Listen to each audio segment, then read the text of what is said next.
Howdy folks, I'm Doctor McFarland, and in this video we're going to talk about HSH, SSS, and SSH style guitars. That's hard to say for some reason, I don't know why. But anyway, I got a few different pickup configurations and a few Kiesels that I have, and it's just interesting the kind of combinations of sounds you can get by having two humbuckers in a single, two singles in a hum, or just three singles, and having your 5-way position switch, give you different options as well. So we'll talk about all the different options here tonight, and we're just going to have some fun. So if you want to talk about anything else, be sure to leave a comment down below in the or in the chat. I did update the description of this video before I went live, so there are affiliate links to Amazon, Sweetwater, and Zounds.com. Zounds is my official affiliate partner, so if you prefer to shop with them, I would prefer that as well. But if you want to shop through Amazon or Sweetwater, I can't stop you either.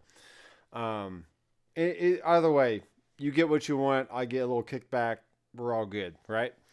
There's also a link to my website where you can either buy the Ultimate Access Bundle, which gives you everything on the site, or you can just go pick whatever product that you want, whether you're a headrush guy or a Kemper, Helix, Fractal. You want to learn more about music theory.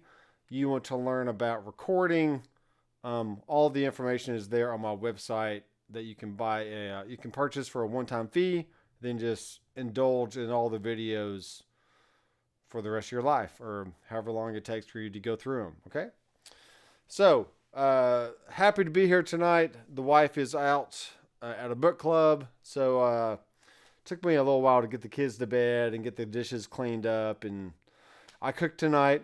I made I browned some turkey meat and, heated up some beans, heated up the queso cheese, and we had tacos, and I made some rice. Well, the wife made some rice, but which I was appreciative of. So yeah, we cooked, we cleaned. The kids are in bed. The kids are cleaned, and now I'm ready to play some guitar. So what we have here is a Kiesel Aries, and my water bottle is in the way. Let me move that out of the way. I also have this little Brio webcam we can go to, but the lighting is not that great, actually. The lighting is pretty bad. And I have a controller for this somewhere, but like if I turn the brightness down, it didn't really turn down the brightness, if you will. So it's not the greatest camera. I was hoping it would be better than it is. And different lighting is probably better, but I can't be too worried about that. I'll just go back to the 90D. So I'm over here. One day I'll figure out how to get the camera more, maybe like right over this speaker kind of look. So that way it's still out of the way of the camera, but it's, I don't know. I need some kind of like arm or boom arm or stand or something. Kurt Cobain. Wow. I didn't know you were still around. That's awesome. That's a joke. I'm sorry. Too early, huh? Too soon?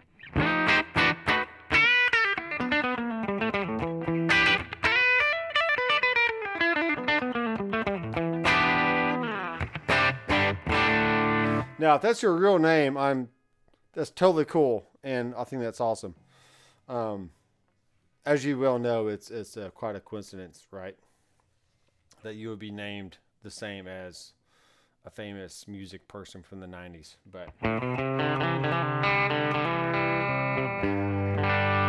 or maybe it's just your favorite music person from the 90s, and that's the name of your YouTube channel or Google account or whatever. I mean, anything is possible at this point, right? It's all good. Where are you from, Kurt? And also, what kind of music do you play? I myself am a blues rock kind of player. I do like doing a little chugga shreddy, metal type stuff. But I'm not really like a shred player by any means at all. At all. I can do like some 3-note per string, kind of stuff. Don't ask me to be all like metalicious up here and sound amazing. So tonight I am running through my Headrush core, and these are the rigs that I recently made for the HTS Rigs live stream that I do once a month. And I build the rigs, and you can either choose to follow along, either right there live, or watch the video afterwards and follow along. Or if you want to help support the channel, you can pay a one-time fee and get access to all previous, present, and future rigs that I make during these live streams. So it is kind of helpful. And I like rock. That's cool.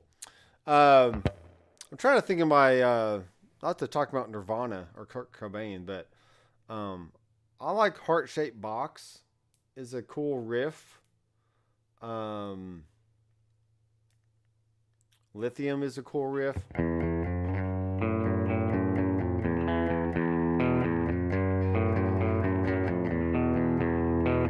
No, that's Come As You Are, sorry.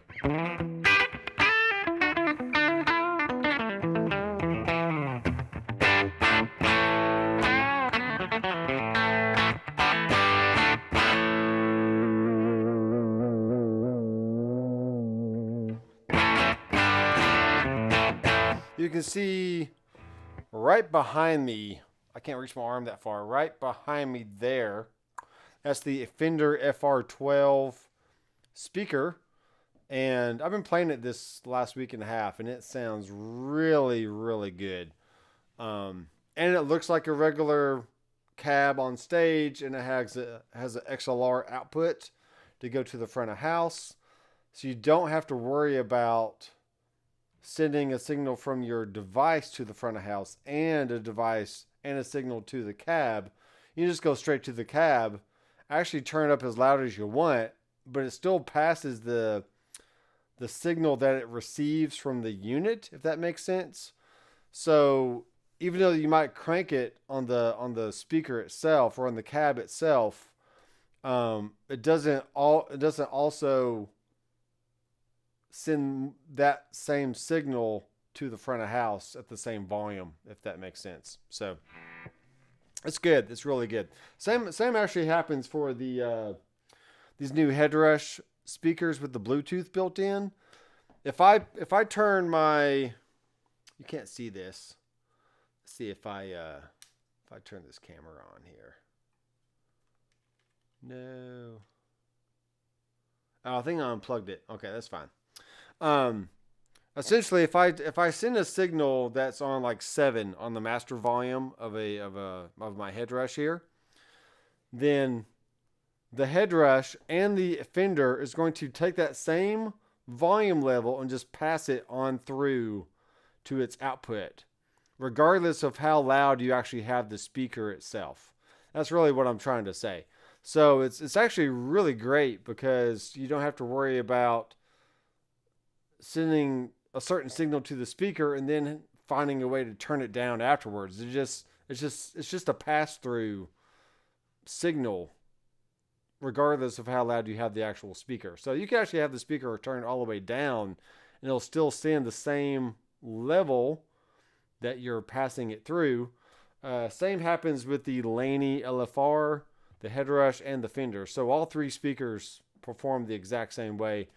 And it just makes it very easy to get a certain volume on stage and still send the same healthy level to the front of house without giving them too much level and also affecting how loud you're hearing things on stage. So anyway, it's kind of confusing, but it's kind of simple. It's pretty simple if you think about it. All right. Let's talk about the guitars that I have going on tonight. So this is the HSH, which means it's a hum, single, hum, or backwards, hum, single, hum.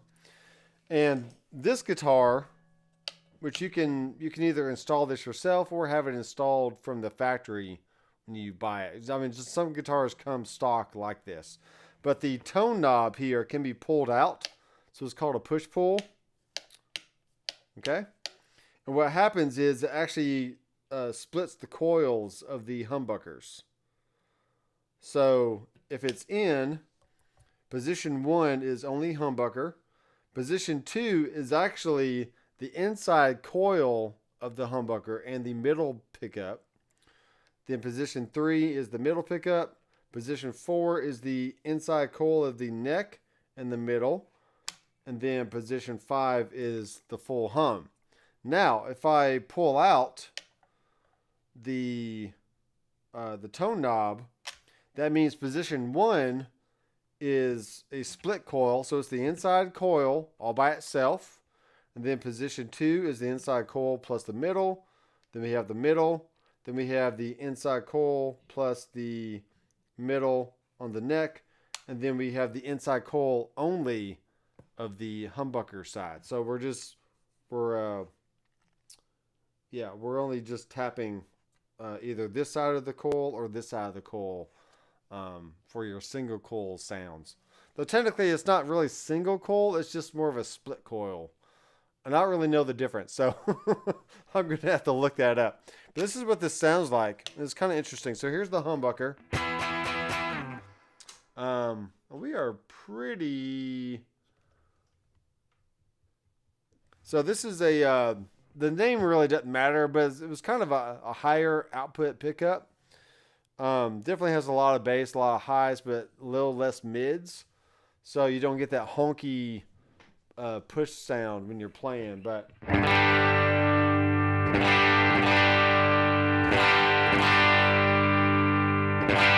okay, sounds really good. And then the second position here is going to be inside coil in the middle.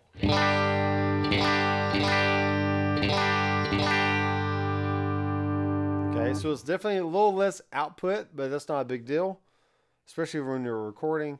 Here's the middle position, which is the S60 from Kiesel.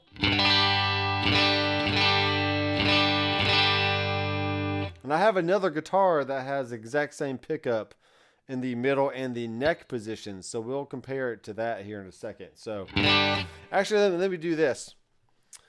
Let me do this so we can actually go back and compare what we're doing here. So I'm going to record this into my DAW.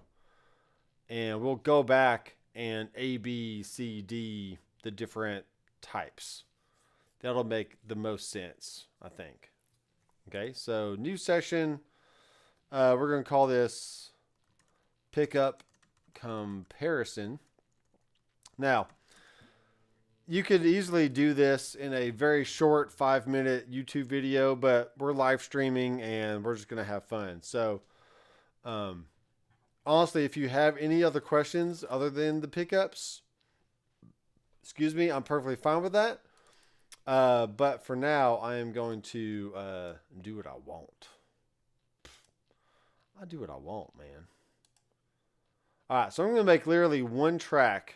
I'm just going to keep changing the playlist per guitar. So this is going to be pickups. This is going to be the name.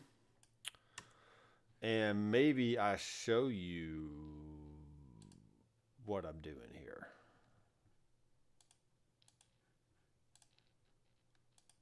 Okay, there I am. So there's my DAW. You can see me. Yes, you can. Let me add in myself down here. Hello, myself. Looking great, dude. Maybe I'll make myself round. Ooh, yes. Kind of need to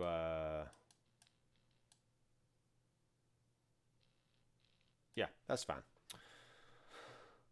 Okay, so what is going to happen is I'm going to arm the track.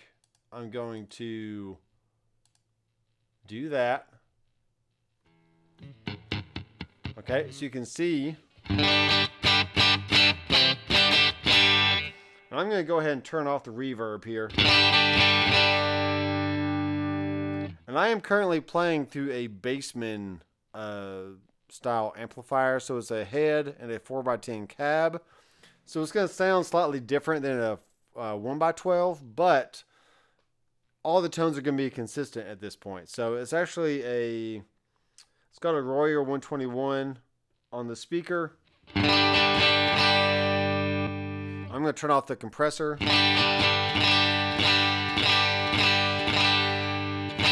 Okay, I'm just going to play, let me pull in a drum beat to play along with, and then I can always mute it later.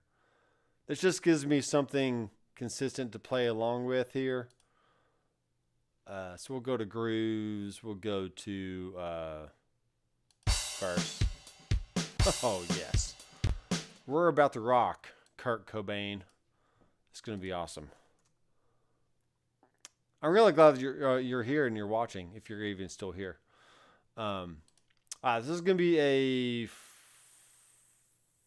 8-bar phrase. It's going to be an 8-bar phrase. I'm probably just going to play,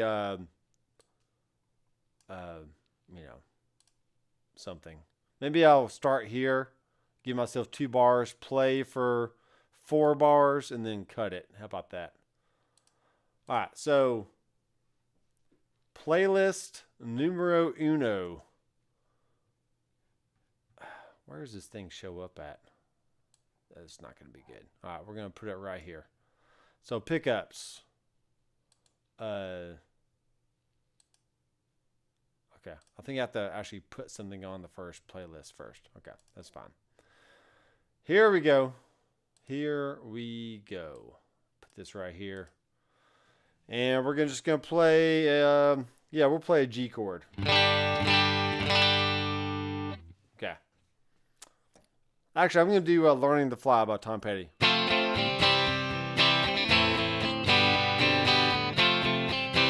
So, it's funny, my guitar student was like, hey, have you heard the new Morgan Wallen tune with Post Malone? And no joke, it is for Learning to Fly by Tom Petty. It, like, chord structure and everything. Obviously, the melody is different. They have a different guitar hook, but it's like, wow, that's Learning to Fly by Tom Petty. So 1, 2, 3, 4. 1, 2, 3, 4. Okay, we'll make it like 110 ish. How about that? Learning to fly. Whoa. So let's see. 4, 1, 2, 3, 4. Oh, sorry. I was gonna play Learn to Fly. I was. All right, let's put this on bar 3. All right, I am gonna give myself 2 bars of a intro here. 2 and 3 and 4.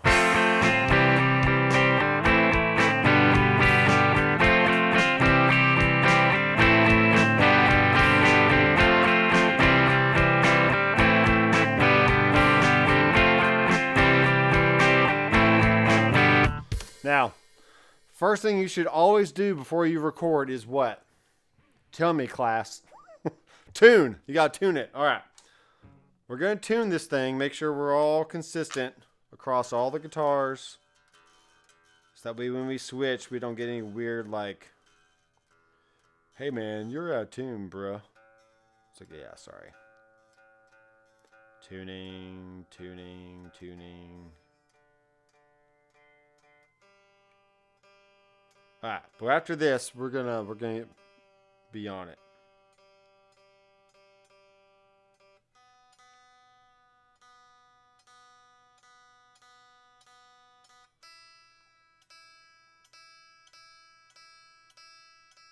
Okay.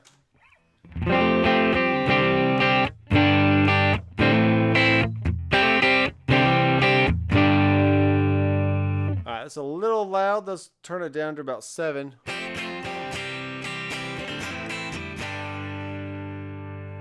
Turn it to 8. All right, we are ready, folks. Bridge pickup with the humbucker. Okay, humbuckies. 2 bars of pre-roll. 2, ready, go.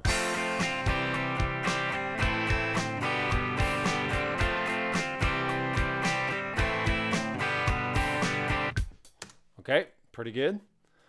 We will now go to this little playlist box here and say new playlist. And the box always shows up in a weird spot. Okay, so that first one was called Humbucker. This is going to be called Position 2 Split / middle. Okay. Like so. And then we'll do the same thing again. So here we go. 1, 2, ready, go.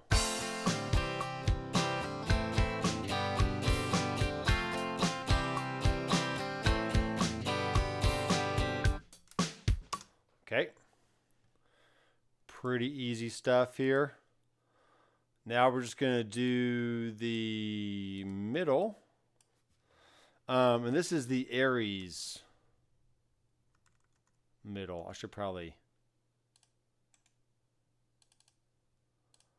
I can't go back and change this. I can. I have to go here.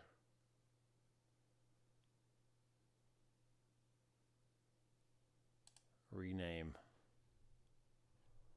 Where is my box showing up? This is dumb. It's not showing up where I think it should. Why is it showing up there? Oh my gosh. Okay. This two screen thing, like the pop-up windows, do not show up where they should. So Aries position 2 split middle. Rename. Okay, Aries middle. And this is going to be we're going to rename this one. There we are. So Aries hum. Bridge hum. How about that? Okay. Now. Yeah, Aries middle. Here we go. Put it on the middle position. And once I get this workflow down, it will fly through it. So it just takes me a while to get used to what I'm doing. All right, middle position. 1, 2, ready, go.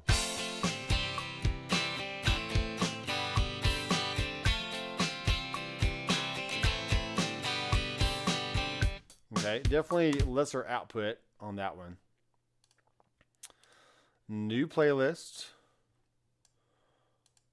And this is going to be an Aries position 4. Split middle. Okay. New. And here we go. Change the positions. 1, 2, ready, go.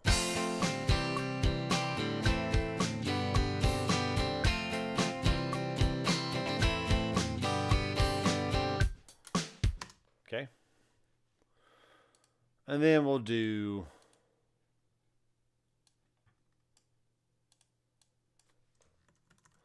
Aries position 5 hum. Now, when I go back and do the 2 and 4 positions, I really don't have to because they're already split.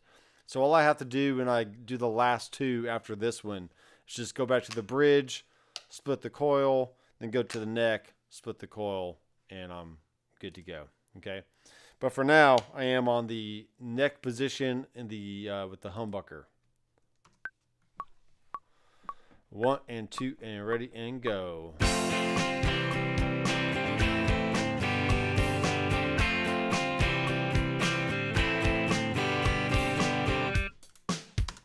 Okay.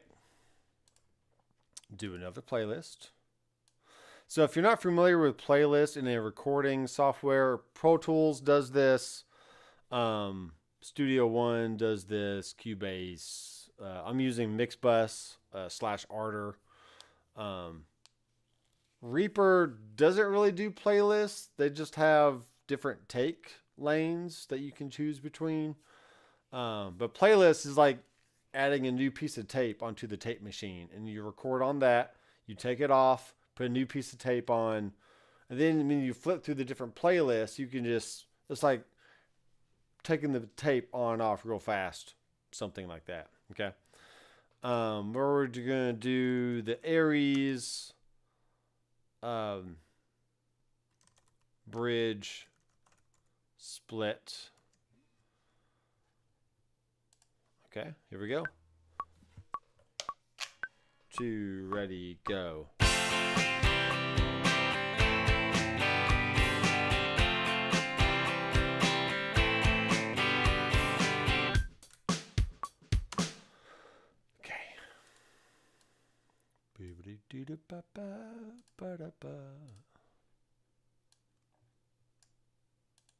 It's kind of fun. Aries neck split. Okay.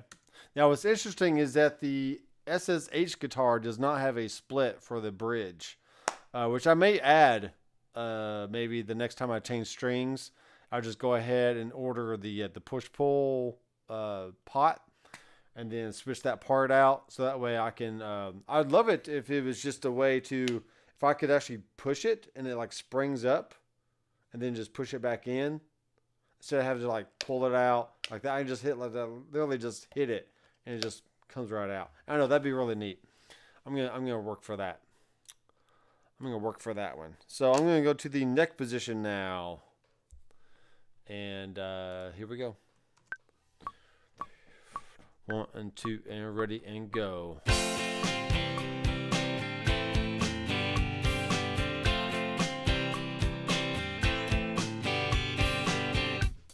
Yeah, that sounds nice. That one sounds nice. Okay, cool. So I'm done with this guitar. So say goodbye to the Kiesel Aries here. And I'll switch this out.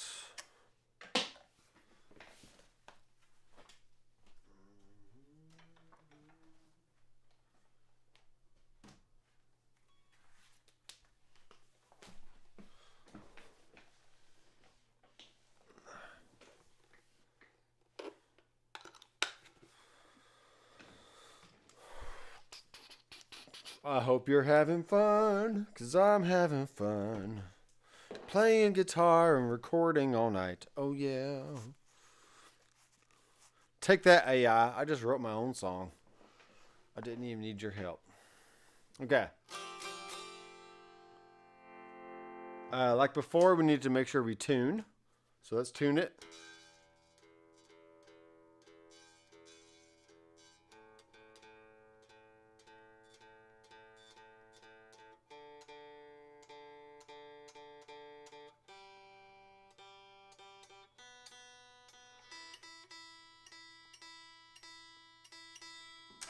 Okay. Now, what's cool about this live stream is I can go back and edit it down in such a way to where it is like a 2 or 3 minute version of just running through all the different pickups. But for your satisfaction, you get to see the full, all the glory and the backup stuff and background stuff and all that. So, all right. So once again, let me go to my other shot here. That is V. V. I said V. There we go. So this is another Kiesel. This is a beautiful blue aqua something over ash body. Gold hardware. It does have a volume, tone, and a tone, which is great. And it has a beryllium in the bridge, and then 2 S60 pickups in the middle and the neck positions. It does have a very dark roasted maple neck and fretboard, which is just gorgeous. There's the back. Ooh, wow. Yeah, that's nice.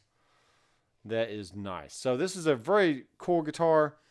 And actually, I just switched out these little, well, these rather long. How long are these things?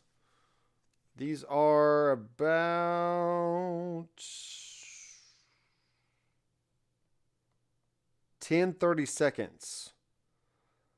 10-30 seconds. It's pretty long. The other ones I think are like 6-30 seconds or something. Maybe I should do it in millimeters. Let me do that. Let me do a millimeter here real fast. Oh, I dropped it. I'll find that later, or 10 years from now, wherever it dropped. Okay. We are just did it again. Okay, I'm gonna do my left hand here. Dropped another one. I am not doing this very well. Okay, hold on. I can do this. I'm trying to do this in millimeters. This is 1, 2, 3, 4, 5, 6. This is a 6 millimeter version. So the one I have has got to be like a 4 or something because it's shorter. And what the issue was on this guitar, the bridge was all the way down against the body, which is fine. But I like to be able to pull the arm back as well as go forward with it. So in order to have that extra height on the bridge there, I brought the bridge up, but then I had to bring the saddles down to compensate for the action over the fretboard, and that made the screws stick up too far out of the saddles, and it hurt my hand. I didn't like that. So I found some shorter screws on monsterbolts.com. This website right here, you can't see it. monsterbolts.com. And they sent me the M3. What is this? This is the M3 times 6 millimeter stain. Yeah. So they're shorter than the ones I had over here.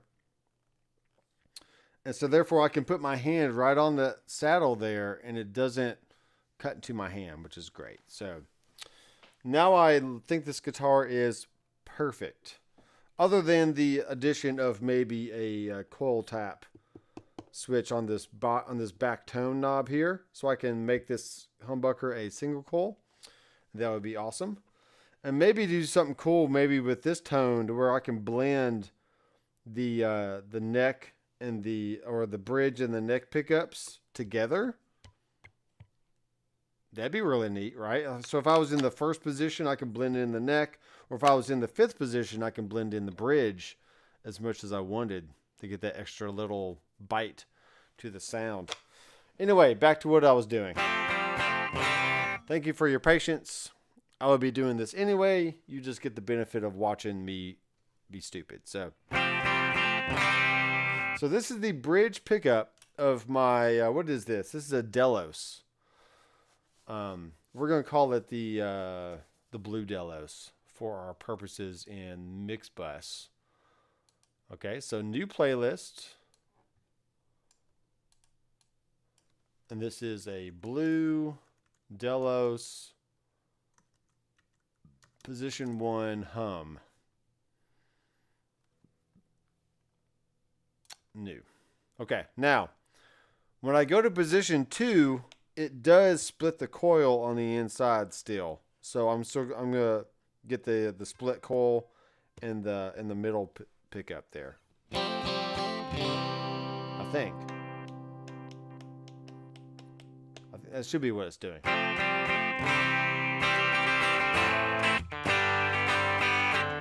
Okay, here we go. Recording. And 1 and 2 and ready and go. I didn't play that right.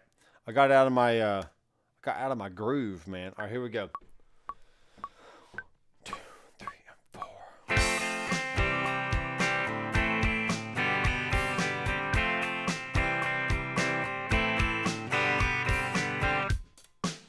Okay, very good. Maybe I won't do that. Yeah. Okay, new playlist.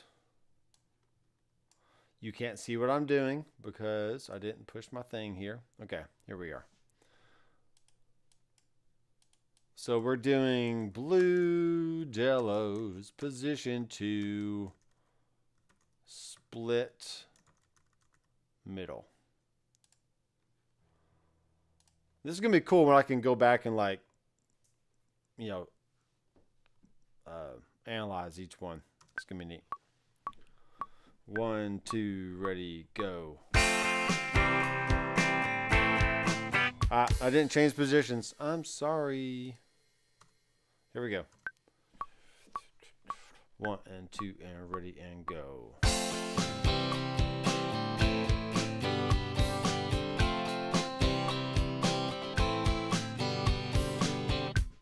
Yeah, I like it. I like it a lot. Jim Carrey, Dumb and Dumber. It's a great movie. Okay, Blue Delos. We're doing position 3 middle. This is just the S60. 1 and 2 and ready and go.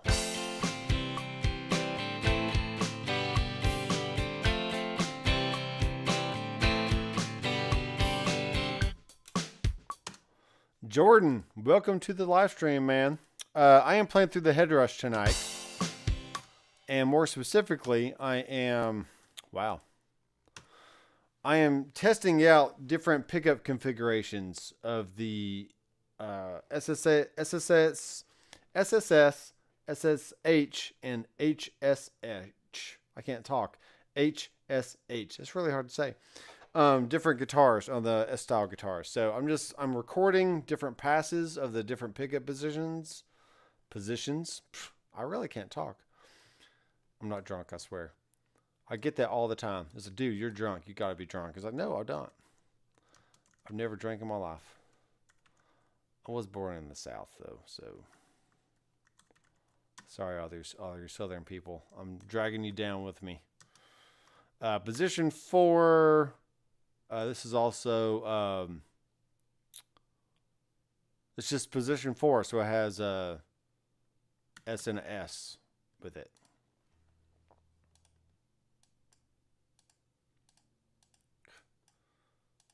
Come on. Okay. Position 4. Here we go. 1 and 2 and ready and go.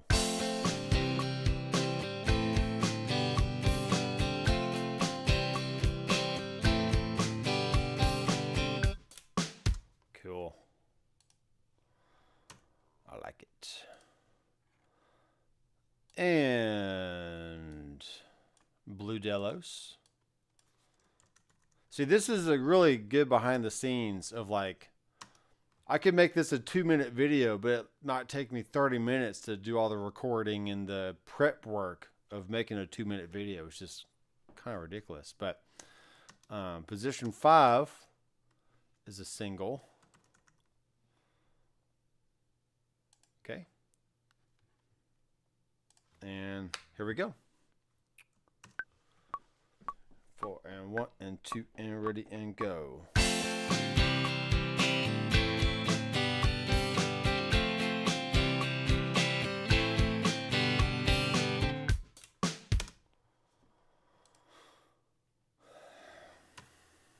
Okay, next guitar.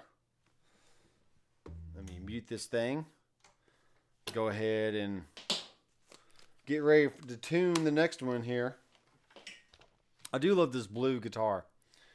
It is pretty nice. Bam. Love it. So smooth. Body feels great. I'm a body guy. So, all right.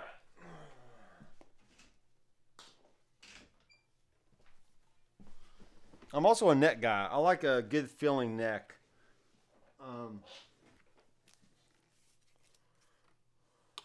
I kind of wish Kiesel sold necks individually, especially if you if you already had a Kiesel Delos, but you wanted to try a different neck on it, that would be pretty sick. Because I wouldn't mind. This one is supposed to be thicker, but the previous owner like sanded it down a little bit. This is still nice. It's just a good classic Sunburst. I kind of wish the dots were in the middle instead of on the low end on the bass side. It's not a big deal, really. Not a big deal. Not a big deal, but it's nice. It feels good. It might already be in tune, but let's just check it.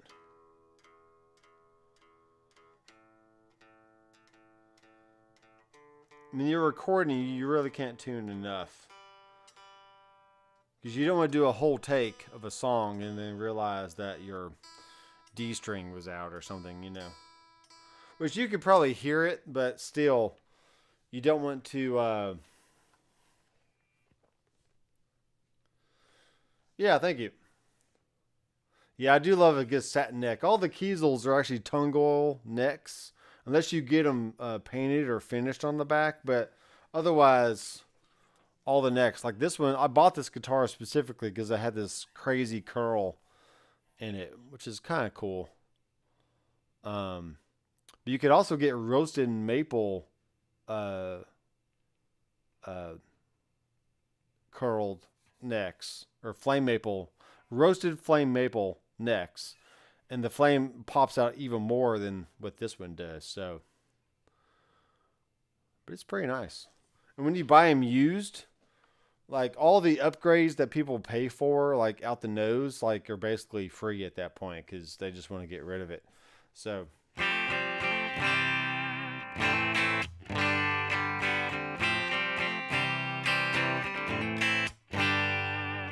Now I'm going to make sure all these pickups are about the same height. I see that this one's a little bit lower.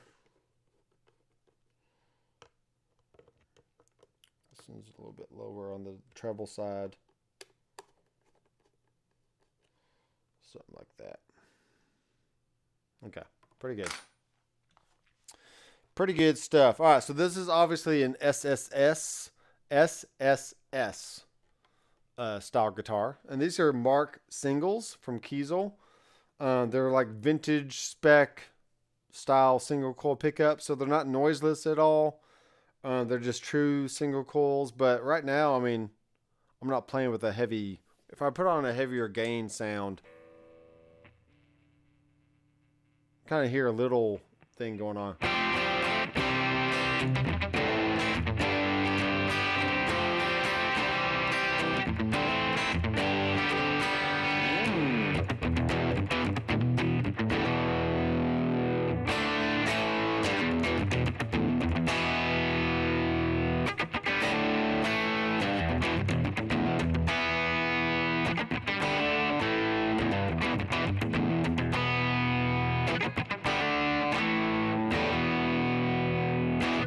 Yeah. I do have this one for sale if anyone is interested, but I don't mind keeping it for a little bit to give it a good home. So, all right, back to my. All right, so I'm changing my playlist over here. So we're going to call this one SB Delos for Sunburst Delos. And this is going to be a single position 1 single. Like that. Okay, here we go. 1 and 2 and ready and go.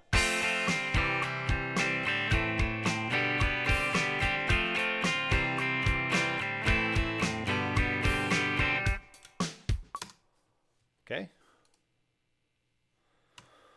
That works for me. We'll do the next one here. Jordan, I see your question there. I'll answer it here in a second. Delos. Position 2 single. Or just call position 2. We know what this is. Yeah, we know what this is. So it's going to be an SS. 1, 2, ready, go.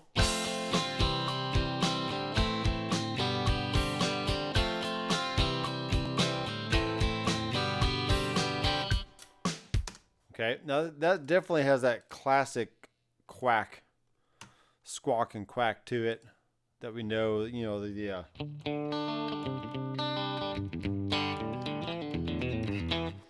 change the notes to protect the instant there. I know how to play it, folks. I've been playing Sweet Home Alabama all my life, since I was born, because I'm from the South. SB, I'm being stupid. Okay, SB South, SB Delos, position 3, single. Okay, here we go. 1 and 2 and ready and go.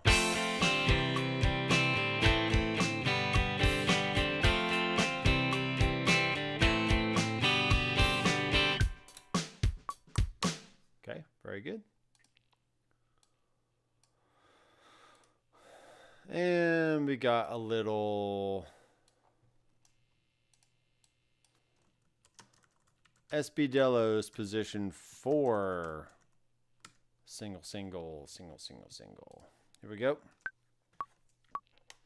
1 and 2 and ready and go.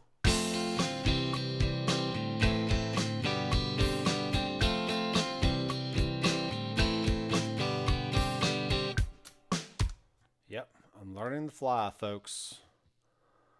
Or I just need some help. Whatever that Post Malone, Morgan Wallen song is. SB Delos, position 5. Position 5. Position 5. Single. Just lost track of thought there. Okay, here we go. 1 and 2 and ready and go.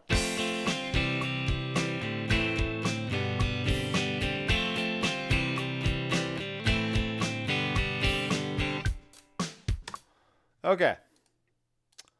So this is what we can do now, is this. Get rid of this guitar here. All right, let's get down to work, shall we? What is your method for pickup height? I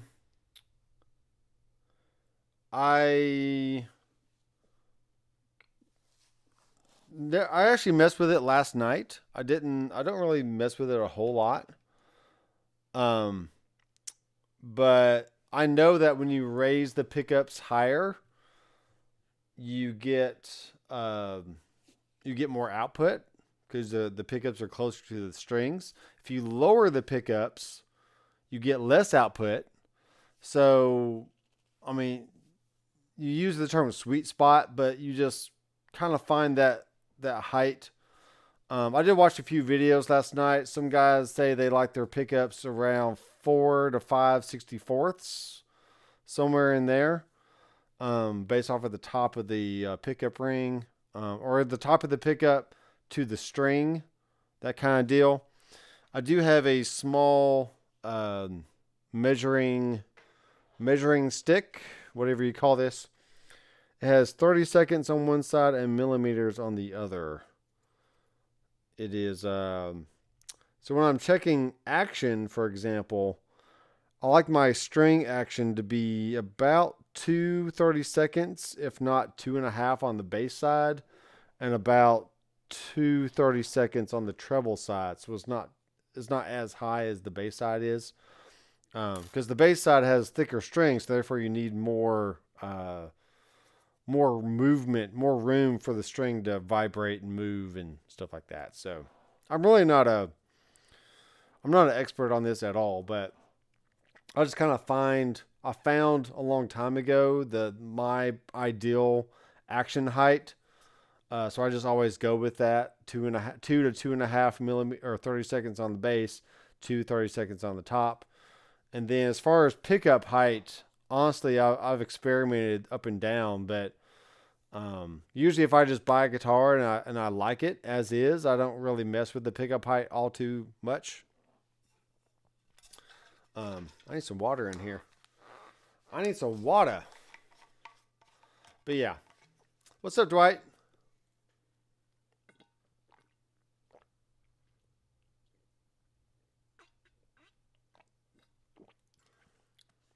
I know you like that AMSR, ASMR, whatever they call it. You like the ooh. All the weird sound people. Like if they take this and they go like I don't know. All the sounds of things like moving and whatever. All right. What we're doing here, folks, for people that are just now coming in, we are testing the sound of SSS, SSH, and HSH. I said it. Style pickup configurations on S-style guitars. Now, it doesn't have to be an S-style. I mean, you could have this configuration on a T-style guitar like a Telecaster. You could have 3 humbuckers on a Les Paul, but have the tone knob be pulled out and make them all single coils, or have different combinations of singles and hums and singles and whatever. So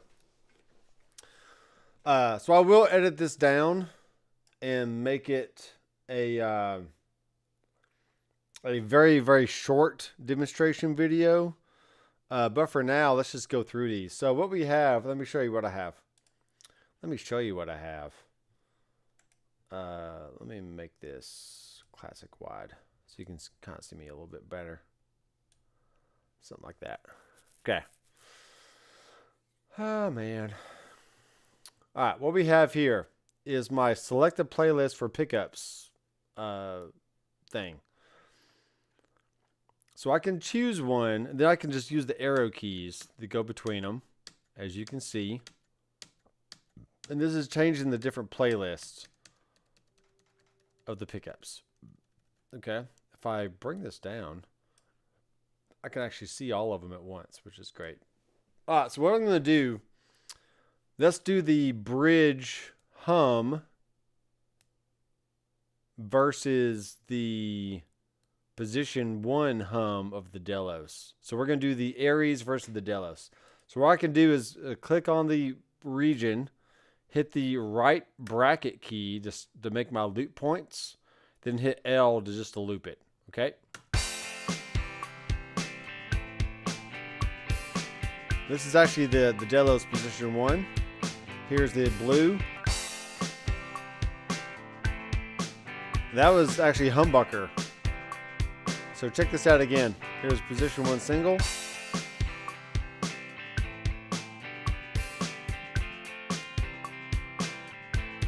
Humbucker on position 1.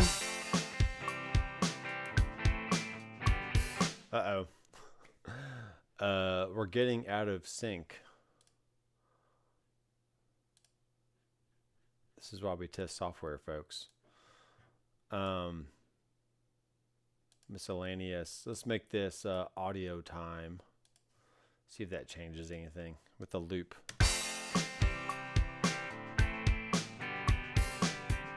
All right, let's go back to humbucker on the Aries.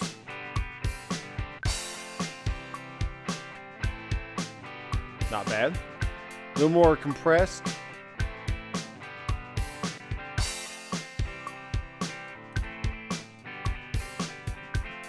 Wow. Okay. I'm going to have to do this.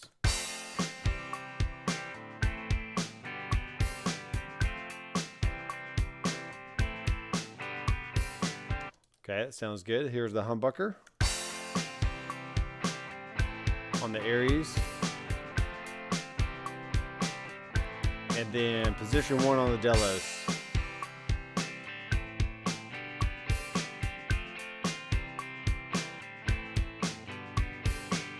Okay, so it's kind of a cool experiment. They don't sound that drastic actually on a clean sound. Maybe it would on a distorted sound, but on clean, I mean, they're different, but they're not like drastically different, you know. Especially when you listen back in a recording. When you're playing live, you feel it doing a certain thing, but when you just listen back blindly, it's kind of interesting. So, yeah, there we go. All right, let's do position 2. This is going to be a split middle between the Aries and the blue Delos. Okay, check this out.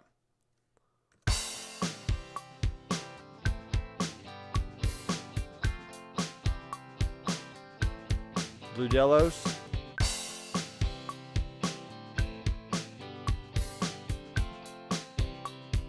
Sounds different. I have to stop again.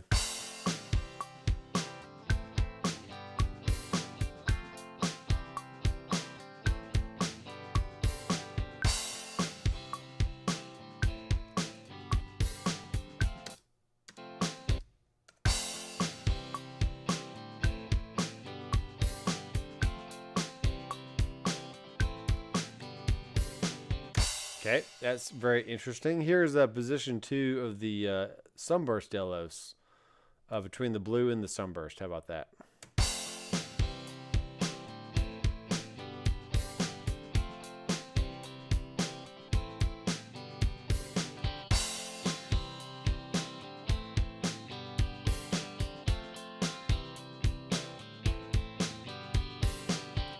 Okay, that's cool. The position 2 of the blue Delos, it just has a different sound because you're combining a single coil and a humbucker, but the inner coil of a humbucker. So it's very interesting. Okay, now let's just throw all this out and say with this one statement, none of this matters, and it really doesn't matter. Like, if you either like the sound that you're getting or you don't, but when you're recording, I mean, the sound is the sound, and it's a combination of your guitar wood, the pickups, the speaker type, the tube amp, the solid state amp that you're using. I mean, all these elements come together to make whatever sound it is.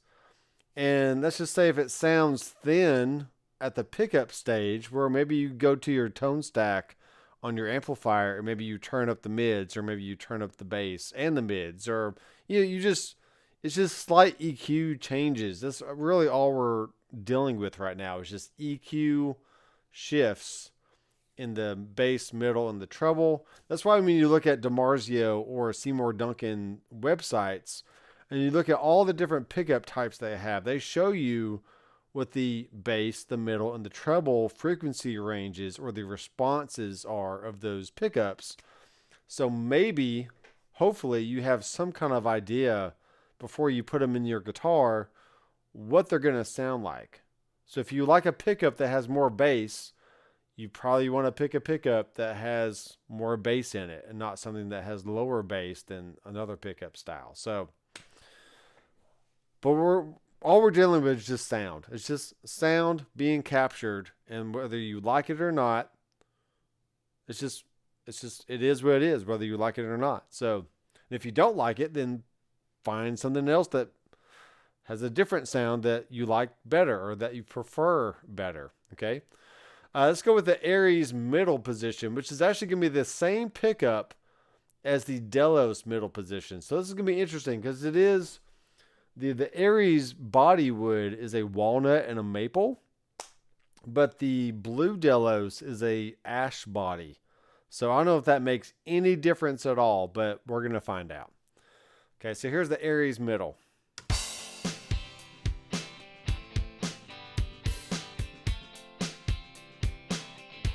Blue Delos. It's different. Aries middle again. Okay, I'm going to have to stop it.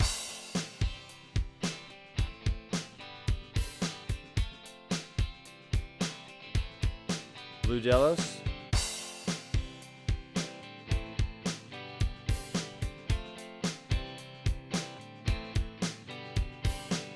Okay, interesting. So with the walnut and the maple body or woods on the Aries guitar, that middle position, even though it's the same pickup, had more of a mid-scooped sound and less bass to me.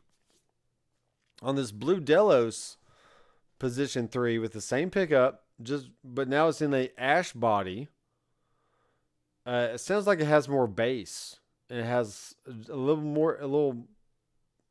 has a more of a forward voicing than the other position. Let's listen one more time. This is very cool.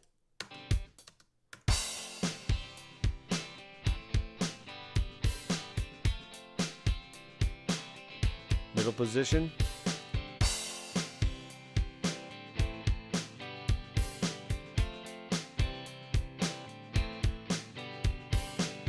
Crazy, huh? It is crazy. All right, it's very fun.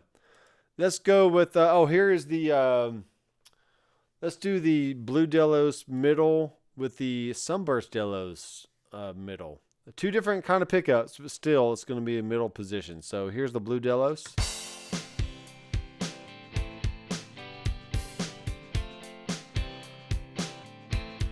That's Sunburst.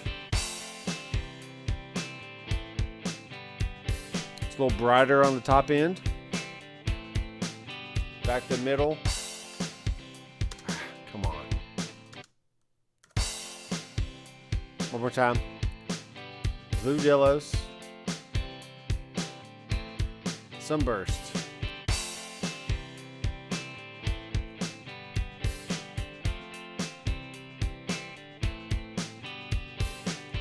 Okay, and once again, this is no compression, no reverb or any effects. It's just guitar into an amp model, which is the Bassman, which is also going through a 4x10 cab with a Royer 121 on the speaker. So we're hearing all the same amplifier through all these different pickup positions and types. Okay. Here's the Aries position 4, split middle. So it's the inner coil of the neck humbucker and the S60 middle position single coil. Okay, so here's this one, and we'll compare it to position 4 of the Blue Delos, which is actually going to be 2 true single coils and not one split hum. So it's going to be slightly different.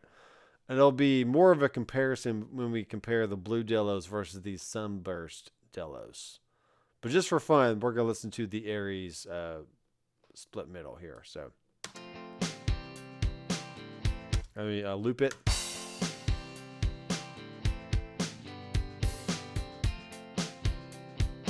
Position 4 of the Blue Delos. Totally different. Okay, back to the first one.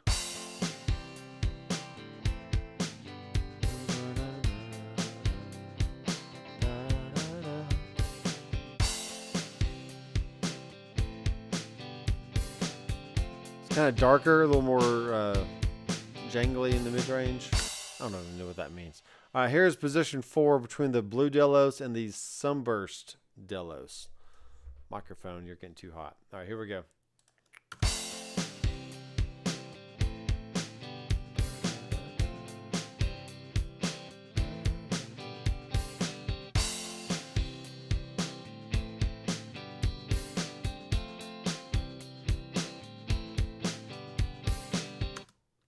Okay, kind of neat.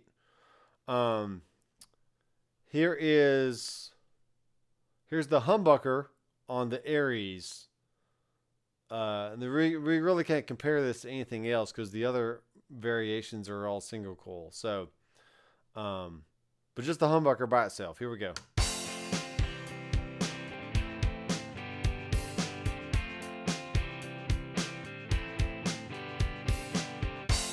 Okay, that's interesting. So it's definitely hotter. Here's the bridge humbucker. Let's do the bridge humbucker versus the neck humbucker. Here we go.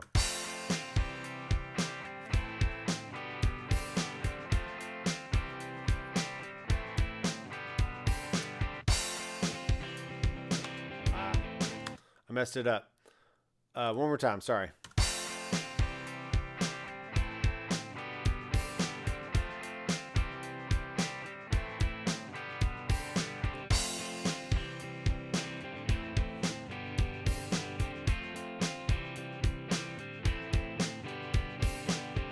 Okay, there you go. Hello, Francis. Welcome to the live stream. We are comparing pickup configurations. So SSS, SSH, and HSH. That's so hard to say. All right, so we're going to do now, we're going to do the bridge split between the Sunburst Delos position 1. Let's just try that.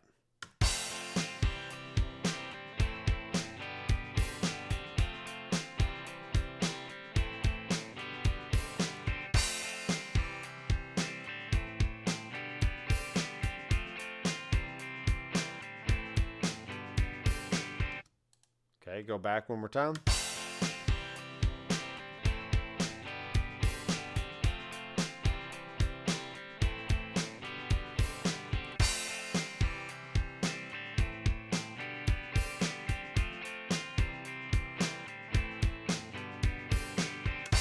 Okay. Kind of cool. Let's do the neck split with position 5 of the blue Delos and the Sunburst Delos. So here's the Aries neck split.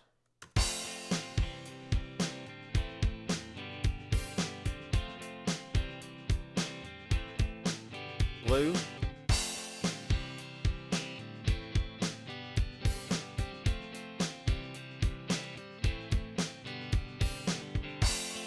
Okay. Blue Delos position 5 and also the Sunburst position 5. Wait, I've already done that. Let's do the Aries neck split with the Sunburst S single coil.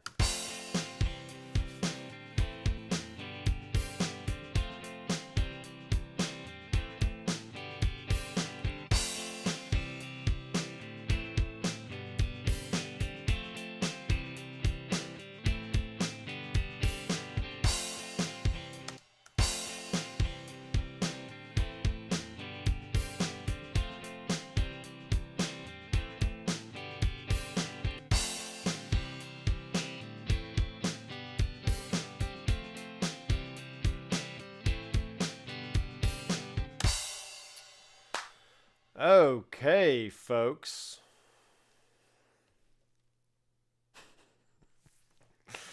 What do you think of them apples? All them apples. All of them. I don't know.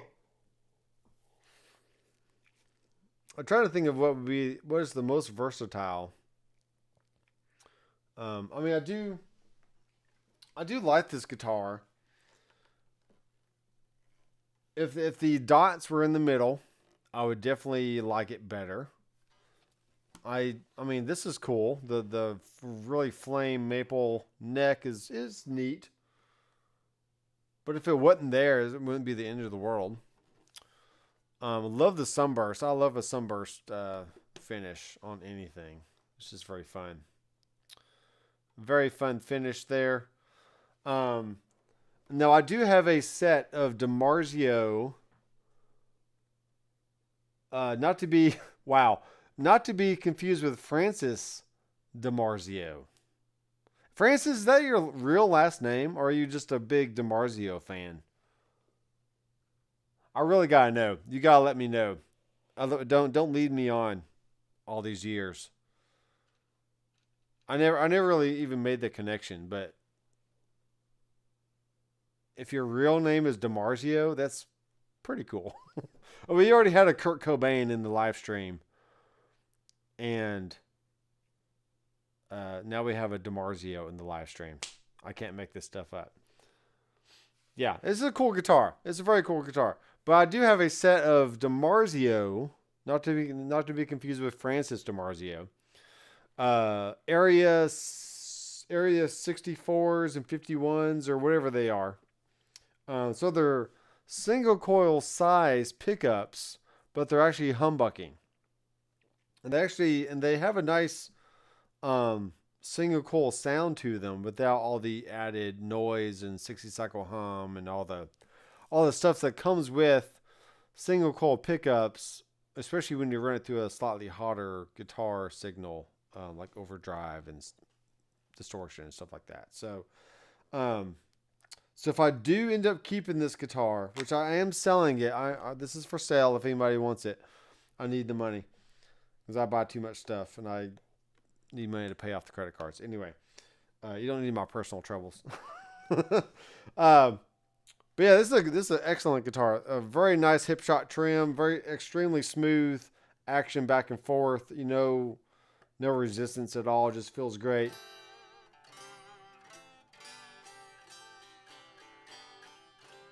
I even do free shipping for anybody that wants to do lower 48 states. Very cool guitar. I mean, it's actually beautiful. It's really great guitar.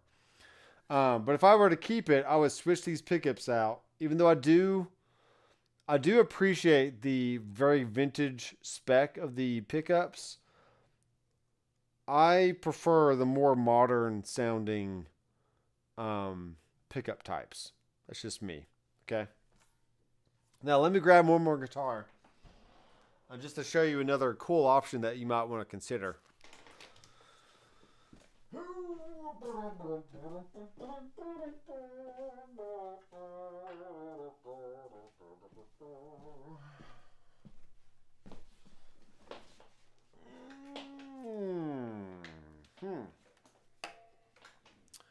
Now this one right here, this is a cool guitar. This is a Reverend guitar. I've been a Reverend ambassador for a very long time. They don't pay me. I mean, they do send me guitars for a good discount at times. I wish I got this one at a good discount, by the way. But actually, the trim arm is too high for me, for my personal taste. I don't like that about it. But everything else is great. But these are Fishman Fluence pickups, S-style pickups. As a Palfaro fingerboard, so it's not rosewood, but though at a distance it kind of looks rosewood. It's not too bad, but it is Palfaro. It does have that David Gilmour type look to it because of the all black pick guard and body with the cream knobs and the pickups. They would just have the nice Reverend logo. The thunderbolts on the back, and it has a little bit of compression going on the maple neck here. So lock and tuners. This is the Gil Paris model, signature model. It's just a good all-around guitar. Let me turn the headrush back up here. So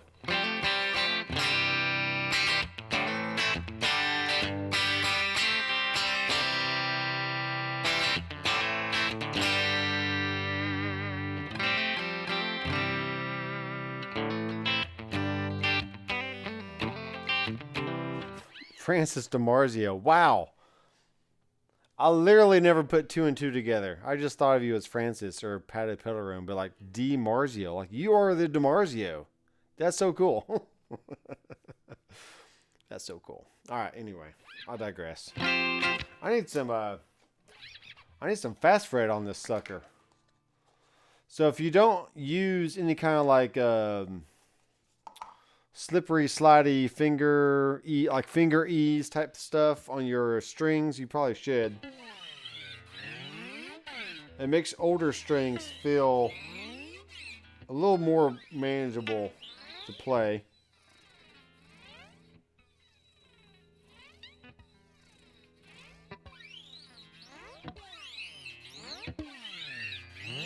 Okay.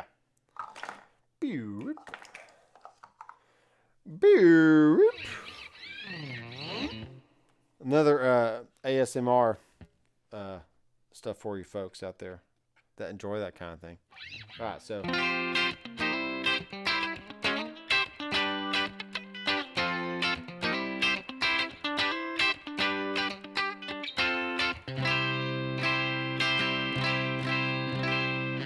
all right, I'm going to have to do it on this one too. You know I am. So here's the bridge. So what's cool about this one is the tone knob does pull out, but it actually engages the second voicing on these pickups, which has a little bit more muscle, a more modern sounding pickup. This is more of your vintage spec style.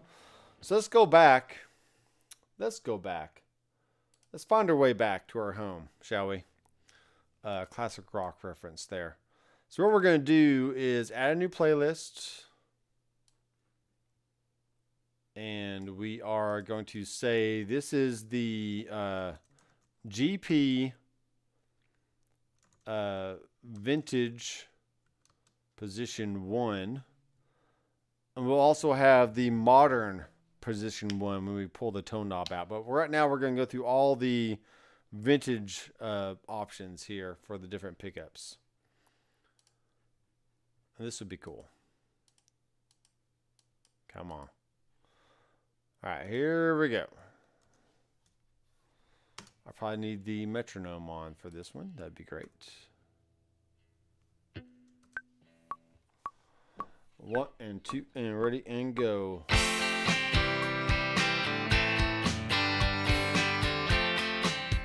I didn't tune. I'm sorry.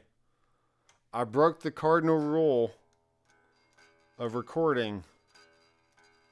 You must tune before you record.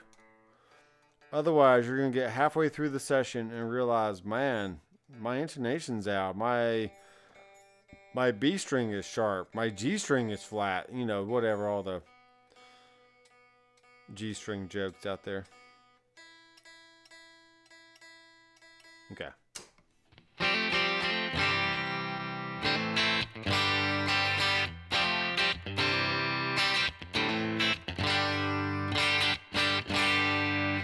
It does have a nice bright sound to it. All right, here we go. 1 and 2 and ready and go.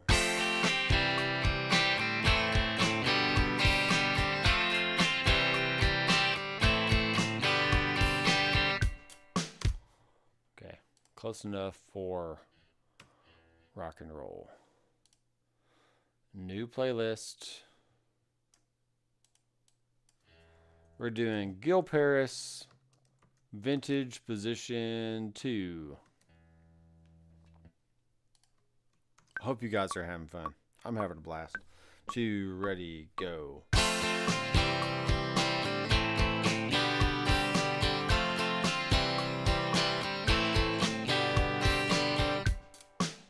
Okay. Pretty neat.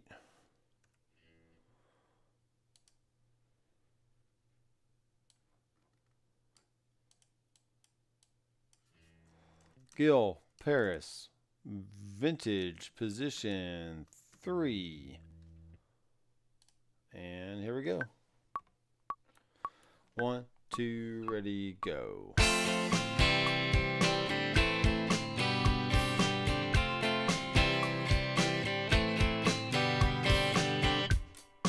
Yeah, I like this guitar. If I were to keep this guitar, I would play it more, 1. I'm trying not to play it because if I sell it, I want to keep the frets in the best quality I can. They already have a little dip in the fret there, so I'm trying not to put more in that I don't have to. But if I were to keep it, I would definitely play it more, 1. And then when the dips in the frets need where I need a fret dress, I would just replace all the frets with stainless steel frets and then be done with it.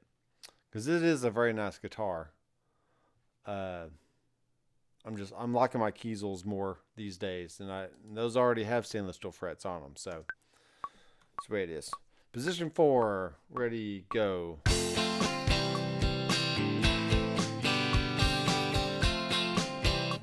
I need to do that again. I'm sorry.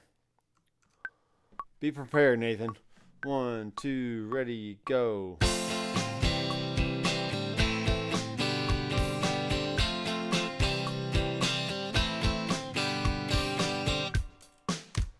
Okay, very good. And position 5. We're going to have to do this a few more times to get the modern voicing here.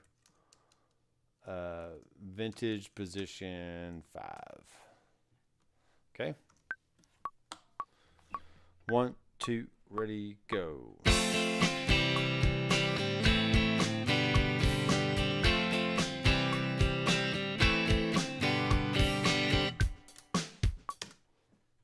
Nice. I see someone install some P90s. Oh, snap. I walked into a Guitar Center probably 2009, 2010, somewhere in there. And I was looking for a certain amplifier. And I picked up this Pete Townsend Gibson SG with P90 pickups. And I played through the amp. I was like, yeah, I'll buy the amp. But honestly, I sold the amp like maybe 6 months later. I should have just bought the guitar because that was a sweet guitar.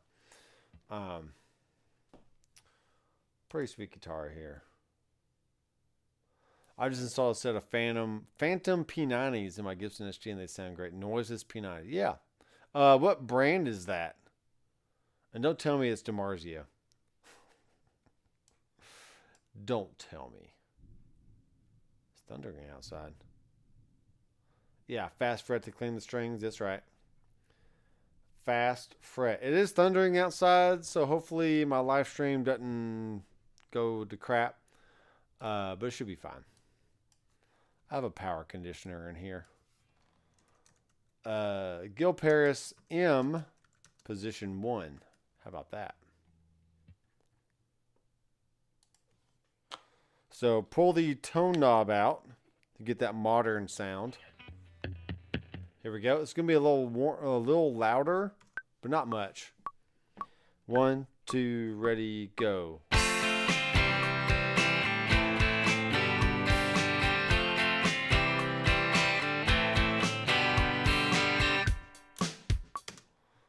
Okay, not my best moment, but that'll work. And of course, they're DiMarzios. Yeah, that's great. Anything noiseless that keeps the integrity and the quality of that vintage tone, I'm all about it. Because I couldn't care less about. I probably could care less, but about all the 60 cycle hum and all the after the effects of the vintage sounding stuff. Just I don't need the noise. Ready, go.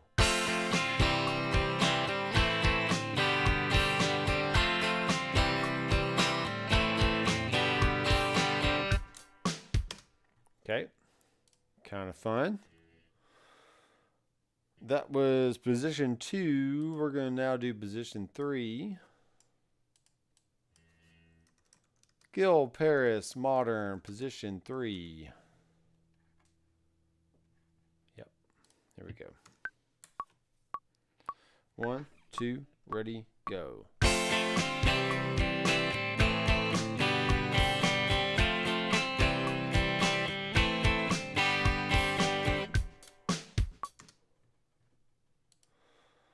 Cropping off the end here. All right. We're getting down to the wire. Gil Paris Modern, position 4. Now, like I said, if you have any questions about anything else, I am more than happy to talk about anything else. But for right now,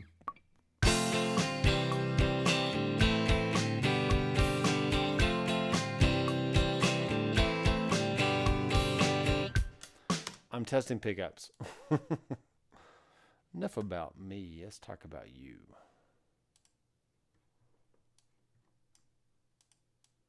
Okay, Gil Paris, Modern, position 5. Bam. Here we go. 1, 2, ready, go.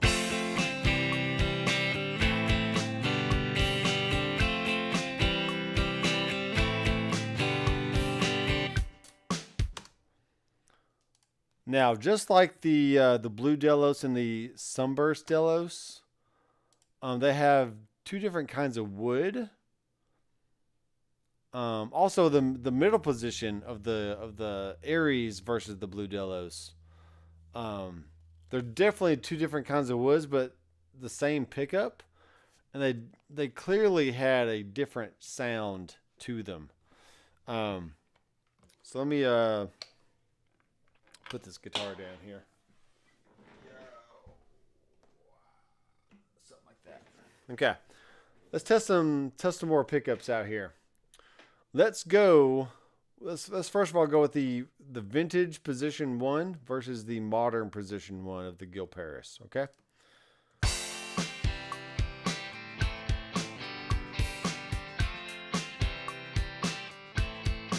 Modern.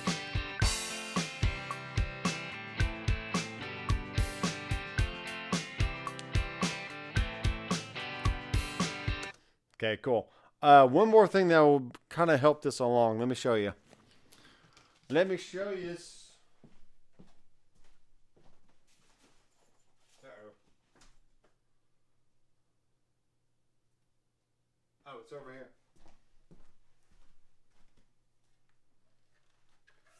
Ho, ho, ho. Ho, ho, ho, ho. Oh, no. What did I do? This is a Kiesel Thanos bass. 5-string, big block inlays,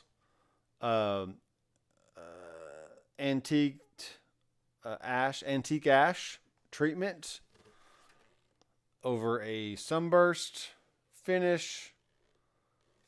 And it does have a passive and an active action or option in here. So what we're going to do is we're going to record a little bass. Let's do that. Let's do a little Tom Petty Learn to Fly, Post Malone kind of deal. So let's go back to all rigs, set lists. Let's do our bass set list here. Oh yeah, this thing is great. I love it so far. I just got it yesterday. I picked it up yesterday from FedEx, and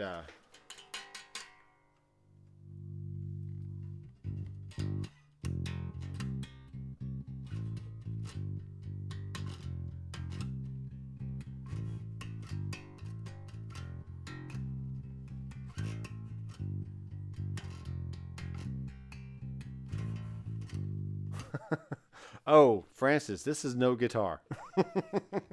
It is a bass guitar. It is cool, man. It is very cool. I do like the natural grain kind of look to it. The body shape is totally weird, but you know, I don't care. And it's just kind of neat. So what do we have in here?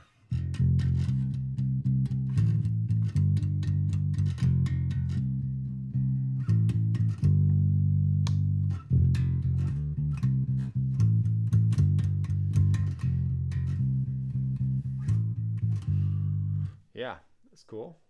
What is that? That's an envelope filter.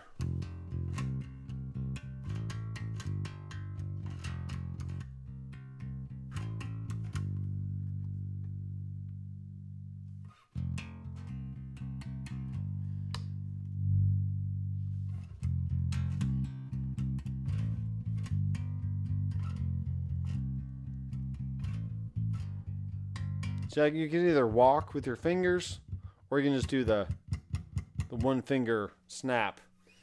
So let's add a bass track here. Bass it up. We're gonna make it mono on this. We don't need a stereo option. And we're on input 3. Okay, here we go.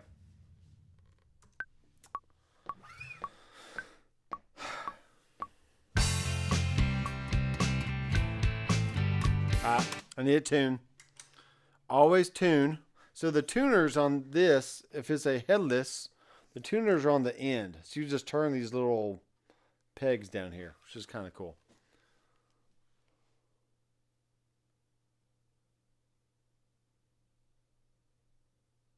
Yeah, it's really not long. It's not too long. And with the ash body, it's very, very light. It's probably about 8 pounds, 7.5, 8 pounds, something like that. But with a good strap, you'll never feel it.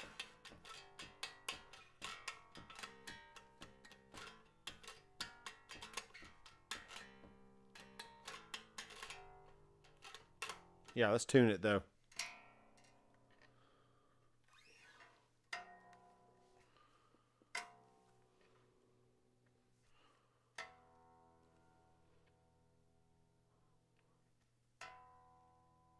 I like to tune a bass with the 12th fret harmonic. The tuner actually responds a little better.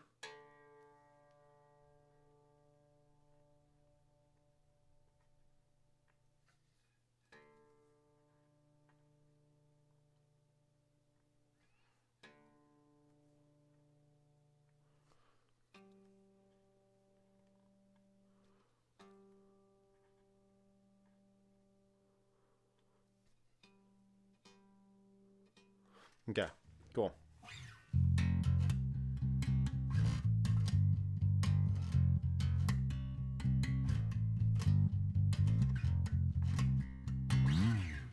Say love one woman, many guitars or basses for that matter, or mandolins or banjos or dobros or whatever. But no matter what you do, love one woman.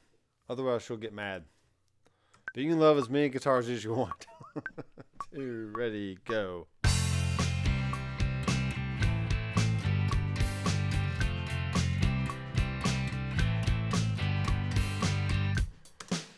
Okay, there's our loop. Our loop-de-loop. Let's save this here. Let's go back to properties. Let's make this musical time. That's what we do. All right, here is position 1 vintage.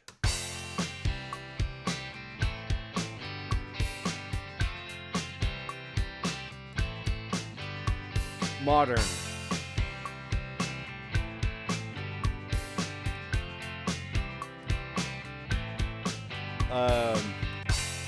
Delos. Here's our Sunburst Delos position 1 versus the vintage position 1 on the Gil Paris. How about that?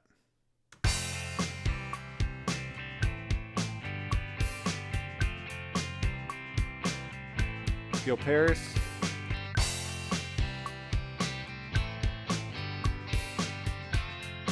Okay. It's a little less honky in the upper mids. So one more time, check this out.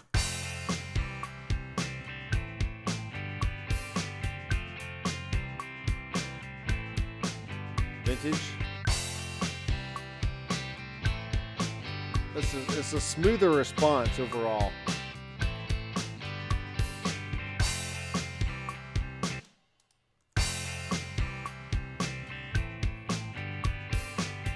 And the modern position 1. Totally different.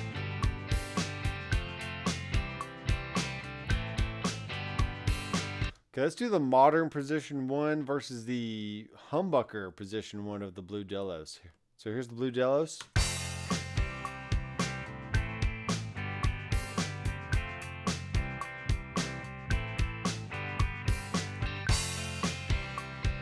Yeah, it's totally different.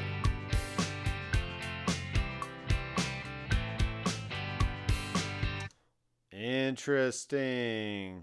Let's do the bridge split on the Aries.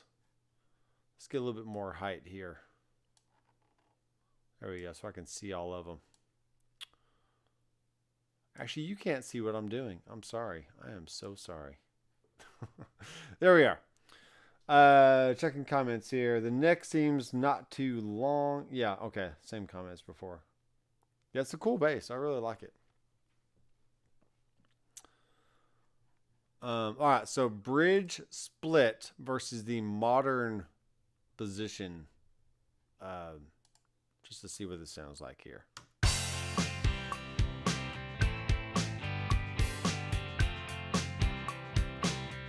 Cross my fingers. Not too bad.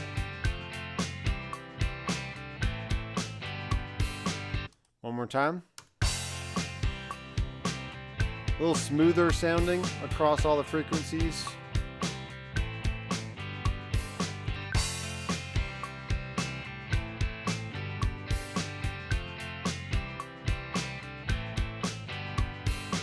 Still has a nice jangle to it.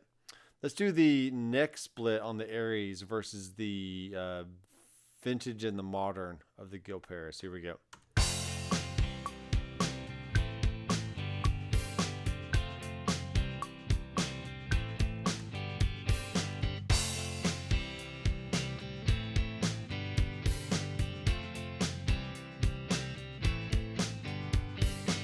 Okay, so that was the vintage. Here's the split neck and the modern position 5.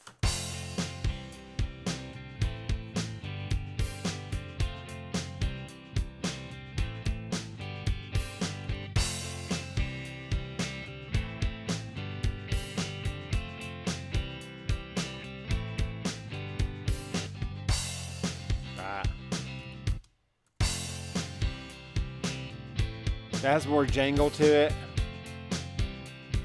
Here's position 5 of the vintage.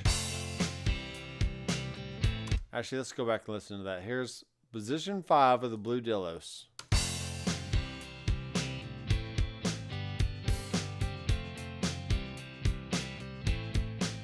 Vintage.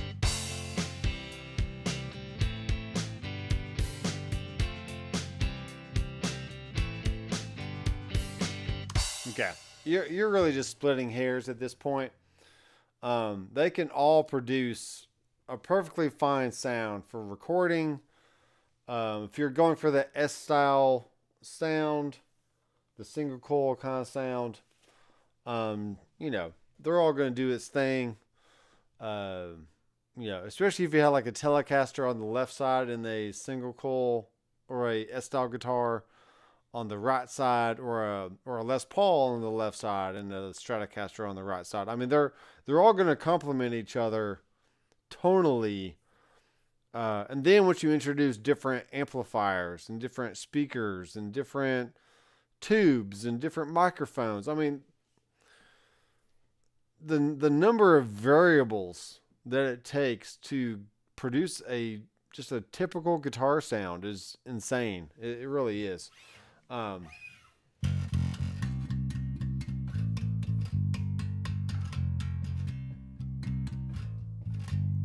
the active option on here. So when you pull it out, the tone knob out, that is the passive mode.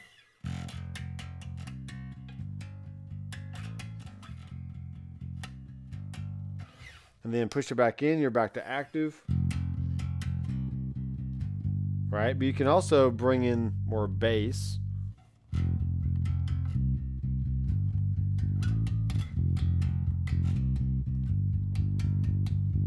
Okay, you can also bring it back to the middle indentation.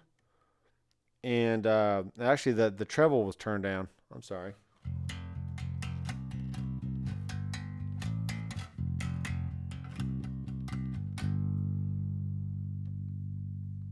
So that should be turning up and down the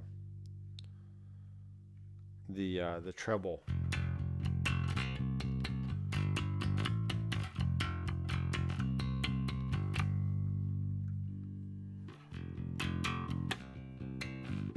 Right, so just lots of different tonalities depending on if you're using a pick, if you're using your fingers.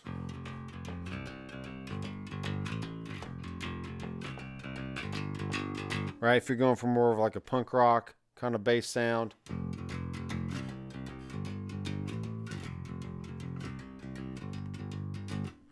The amplifier we're using on the headrush is a Blue Line bass. We can go to a Blue Line scoop, which is going to scoop the mids.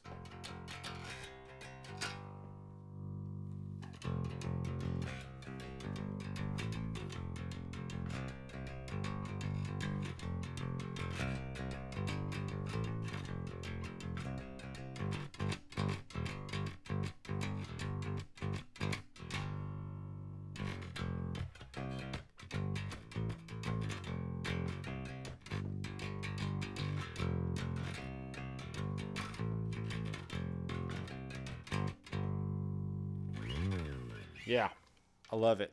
It's perfect. Such a cool body shape. Just a look overall. Now you gotta be careful with Kiesel. Is yes, they have their own builder, but I basically mimicked this off of a picture that I saw, then just kind of modified it a little bit because it is nice to kind of see pretty much what you're getting. Because the the builder, it looks pretty good, but it's not exact of what you're getting. So for example, let me show you what I'm looking at here.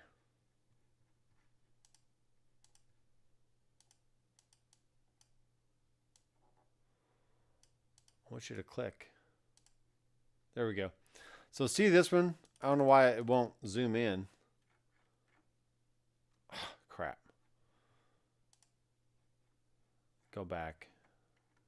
So the Thanos base. If we go down here. So they have all kinds of different options. So there's like a white ash body. So you can see the grain. This is a multi-scale. That would have been cool. I could have got a multi-scale. That would have been neat. This one actually has a royal ebony fretboard on it. So it has like some darker and some lighter spots. Also, it has the dots on it. And also it has the tortoise shell pit guard. But basically the same body that I have of that vintage style Sunburst, or the 3-tone Sunburst. But I got the white pit guard, obviously. And I went with the big block inlays. I went with a rosewood fretboard instead of the like an ebony or royal ebony or anything else that they have there. And yeah, it's just a look. It's just a cool look. But that's the thing with anything custom is you think you like a certain thing, then you see somebody else's build. It's like, man, I should have got something like that, you know. But you're always looking for the next hit kind of deal because there's so many different options you could have gotten, you know. Like, oh, I like the green one. I like the blue one. I like the white one. I like this one with the slanted frets and this one with this kind of inlays. And I mean, just so many options. But at some point, if you are going to get if you're going to get a custom guitar from Kiesel, I highly suggest going to their Facebook page, their Instagram, and just look on the website and see all the examples they already have for you from each of the different guitar models with the body shape differences and the neck differences and all that stuff, and kind of see what you gravitate towards, what's your preference. And then you can go to the builder with a better idea of, yeah, I definitely want a red guitar. I definitely want it to be, you know, gold hardware, certain certain fretboard type or type wood, certain body wood, certain maybe you want binding on the body if that has that option, you know, just all kinds of different stuff. So it's kind of crazy.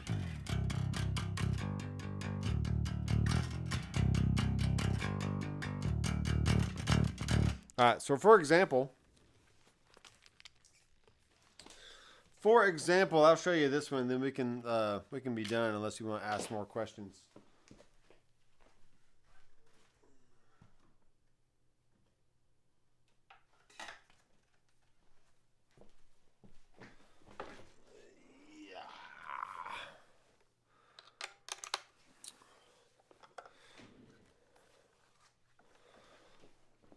So this is a guitar that I experimented with back and forth.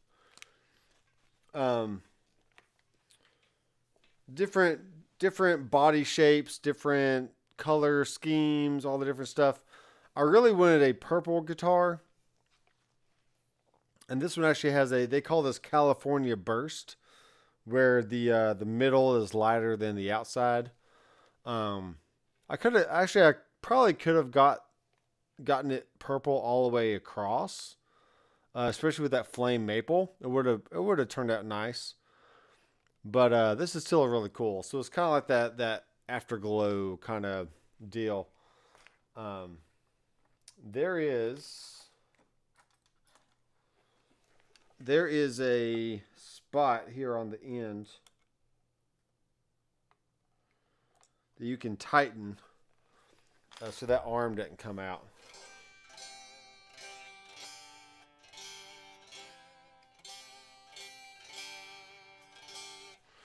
Okay, let me go find another guitar rig here. We're gonna do Doc Engel. We're gonna discard that last one. So here's a lead sound from a Engel Powerball.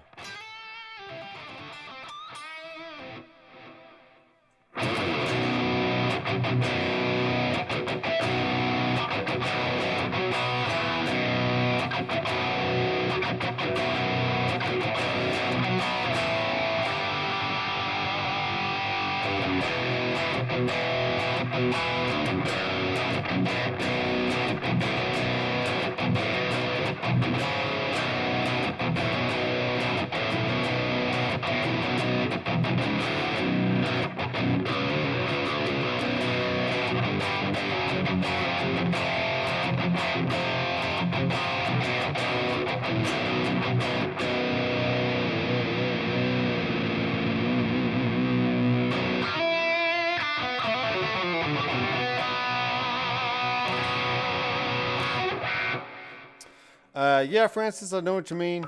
I definitely have way too many guitars, but I am now that I've tried a few Kiesels, and I've really learned what I like.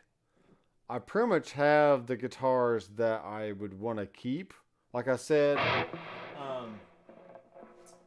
I would really like to sell this one, even though I do like it, but if I kept it, I would change the pickups, but do I want to go through the hassle? I'd rather just have the money and just sell this off. So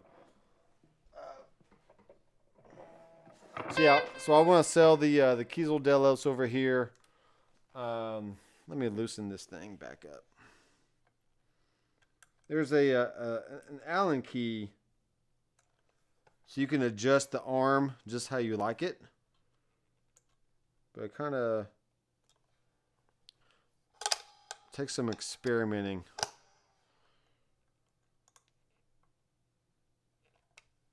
Yeah, it's pretty good. Let's go to a crunch sound on this. This has a thorium and a imperium pickup in it, and which is definitely a lot hotter pickup, but still sounds very clear.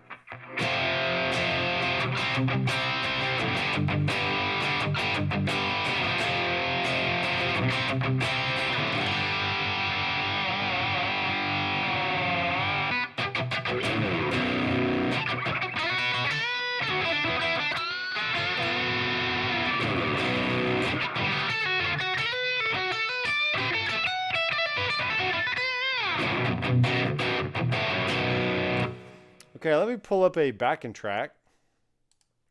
This video is sponsored by drmcfarlandstudios.com. Yeah, it's sponsored by me, really. Like I said at the beginning of the stream, I do have Amazon, Sweetwater, and Zounds.com affiliate links if you want to help support the channel that way. If you're going to buy something anyway, then buy it through my link, and I wouldn't be mad at you if you did that. But if you want to get some cool backing tracks, then yeah, go ahead and check out the backing tracks. Here's one of them called a Converging Groove in C minor. Try to come up with some adjectives. Let's see what this one does. It's kind of weird.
Yeah, 3 chords. Only 3 chords. But you got some cool things, some bluesy things you can do in there. Yeah, there's just so many stuff. U2 groove in D major. I mean, come on, you probably know what this is, I'm sure. Yeah. Oh yeah. Oh, we're doing it. Oh. Wow.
So I actually played a different melody over that progression to make it a different song, but.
Yeah.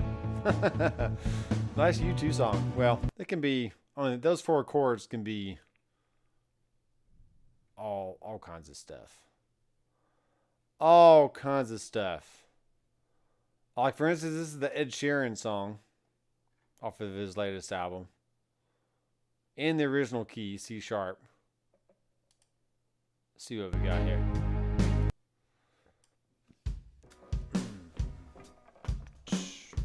Oh, C sharp.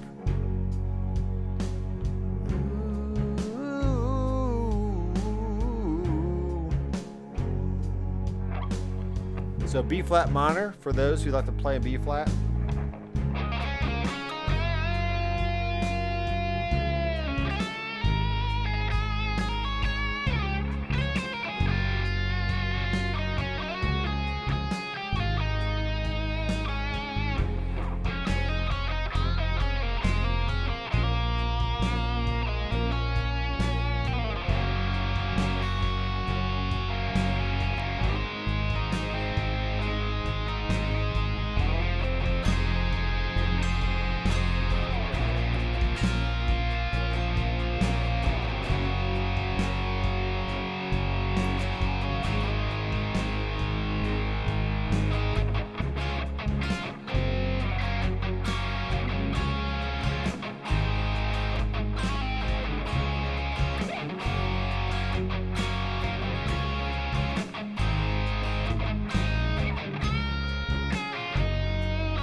Sorry, I do not play in C# very often. I should probably be better at that. Let's see. More like Ted Sherman. That's right. Ed Sheeran, man. I think that's Life Goes On.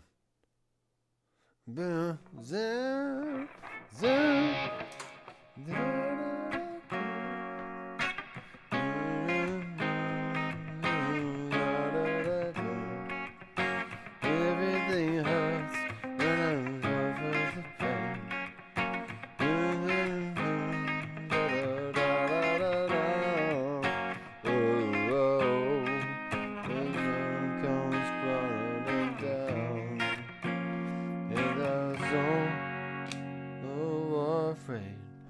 Reaching for you, tell me how life goes on and you're gone.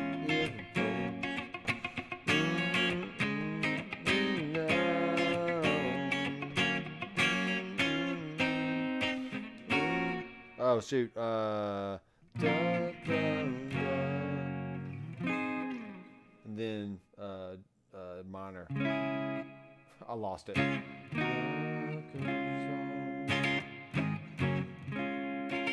Yeah, it's a fun album. It's good. It's a little more sadder. It's more moody for sure, but he has some good songs on there. Aaron, you missed the grand event. Let me switch guitars real fast so you can see my new baby here.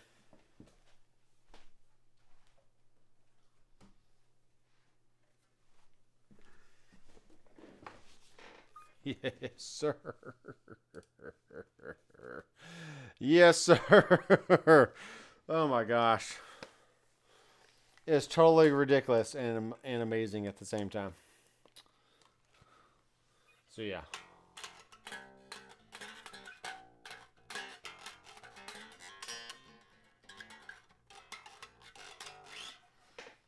So I got a 5-string Kiesel bass because it's ridiculous.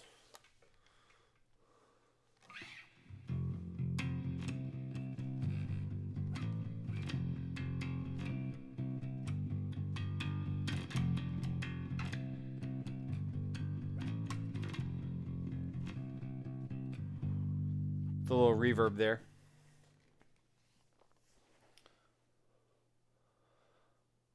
I played no. Well, Aaron, there's only 12 of them. So it's really more about the context of what you play those notes in versus that you didn't know they existed. You knew they existed for sure.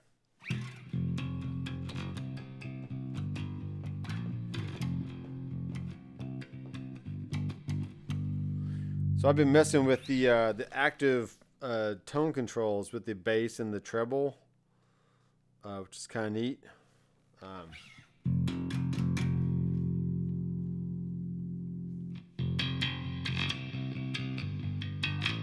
Obviously, you can make it really bright if you need to.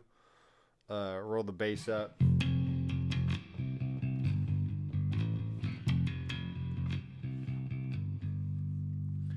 Let's go with this pop groove in F major. Let's play along with the bass, shall we? Let's see here. What we got?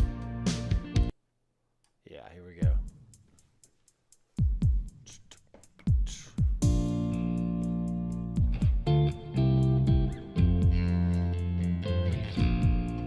Yeah, very spanky.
Oh yeah.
Oh, yes.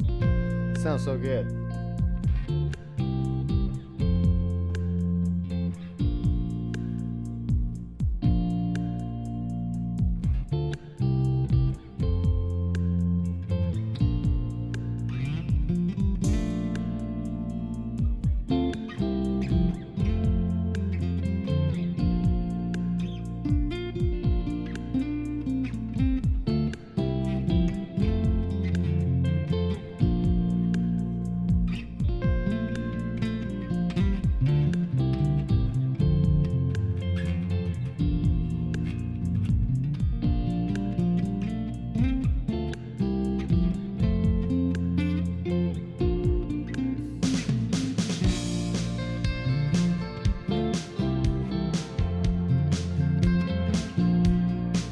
Yeah. Whatevs, folks. Whatevs. Sweet bass tones, man. Yeah. So good. It sounds so good. And I'm playing through a guitar amp. So I'm really not even playing through a bass amp right now, which is nutso. But let me go find a bass amp. So here we go.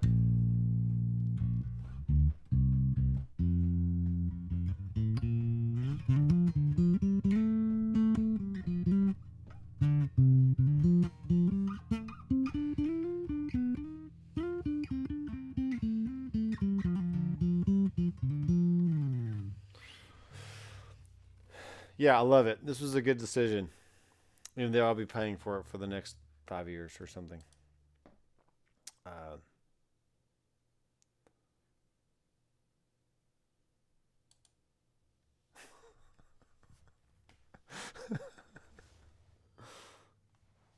Actually, I wouldn't mind having the black quad cortex. That was a cool finish. Let me go find that on Sweetwater.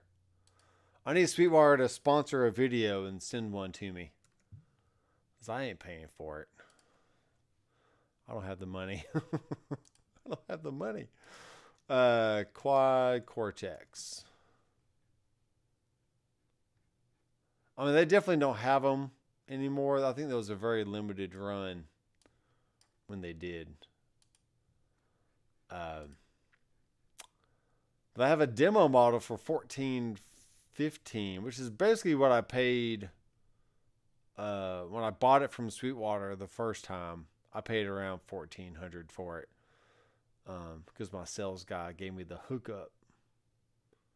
It's like, well, you're Dr. McFarland. I'll give you a little less off the top. But yeah, having the black one, that would be cool. And you get a free IR Eminence pack if you buy it or something. I don't know. I just I sold it. I sold the Quad Cortex because I did not like what you should be able to do within like 2 taps. You had to do in like 6. Like to go edit a block, you had to tap the block, like go here, tap the block, tap over here, change, save it, tap another area. It's like 6 or 7 steps just to do anything. And I did not like that at all. I wanted to pull my hair out, and that was an issue because I don't have any hair. So whatever.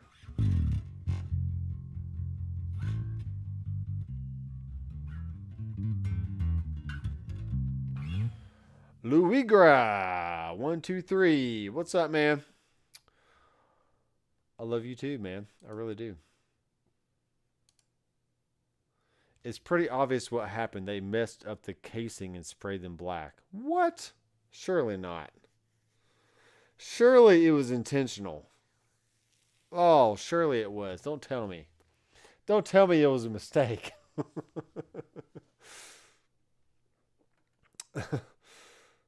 I may know where there is one, maybe. So you have one.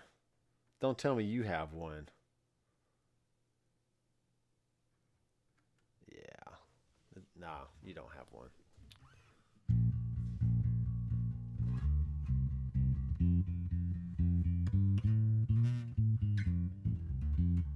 Yeah, this bass is butter.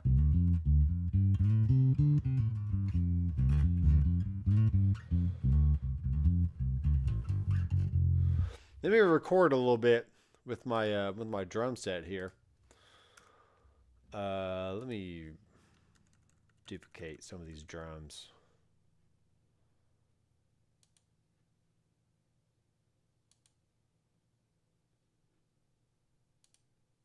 Yeah, here we go.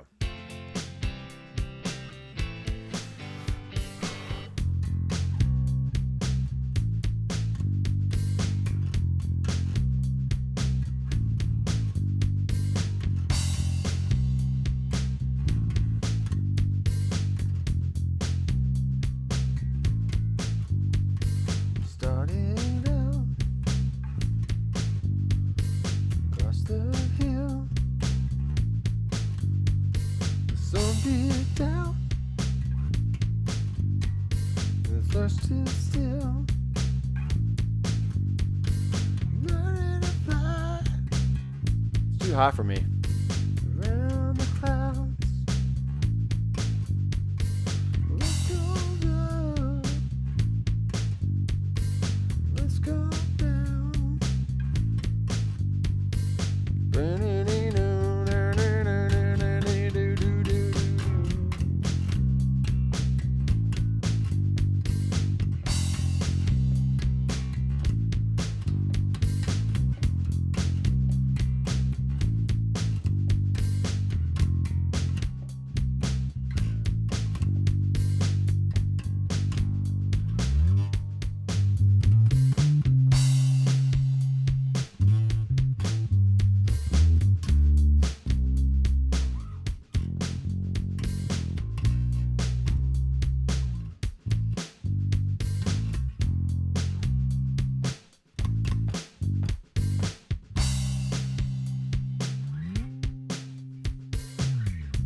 That's one of my favorite things to do on a bass. Instead of going directly to a note, I'll slide into it. So I kind of lead with my first finger, then use my third finger to hit the note on the last minute or last second.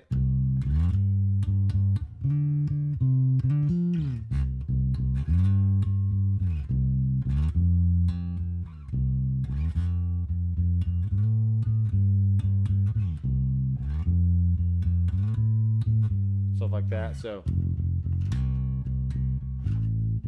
instead of going to like directly to A, I'll slide into the A. So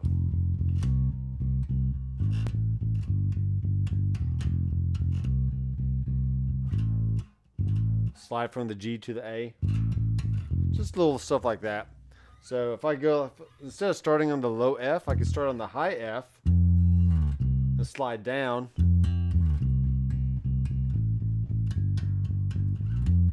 And then when I go from the G to the F, watch this. I go G, slide up, and then hit the F.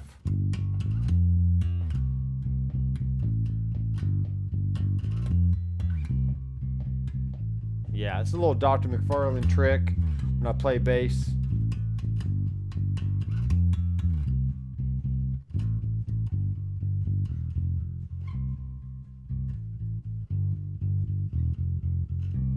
Let's do a little bit more recording here. Let's do that one again. So I'll start on the high F this time. So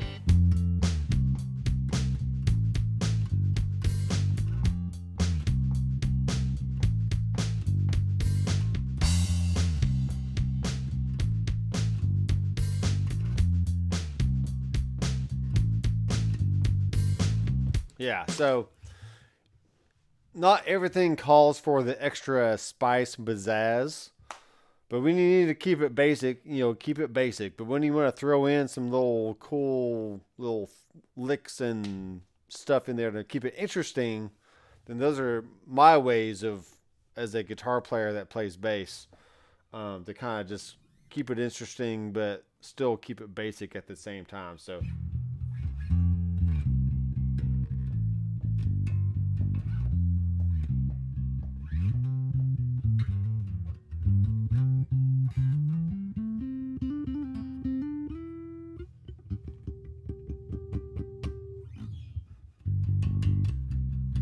There you go.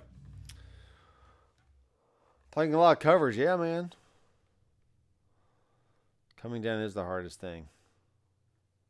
Dude, you should cover that tune with your British accent. Mwah, that'd be great. You don't want a it's not a Philip McKnight. This is Love One Woman Mini Guitars. I saw it at the NAMM show. It's kind of the same little stick people that Phil McKnight uses, but I don't think it's his. But I got this at the NAMM show the same year that you were there, in like 2021 at the Nashville NAMM. Yeah, this is the year I got that, so.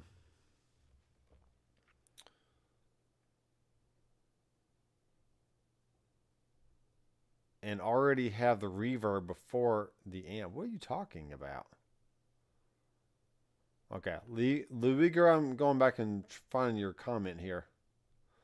Okay, here we go.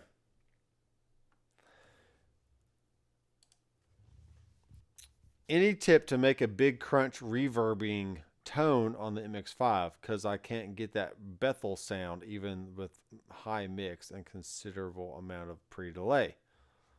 Big crunch reverbing. Yeah, if you have the reverb before the amplifier,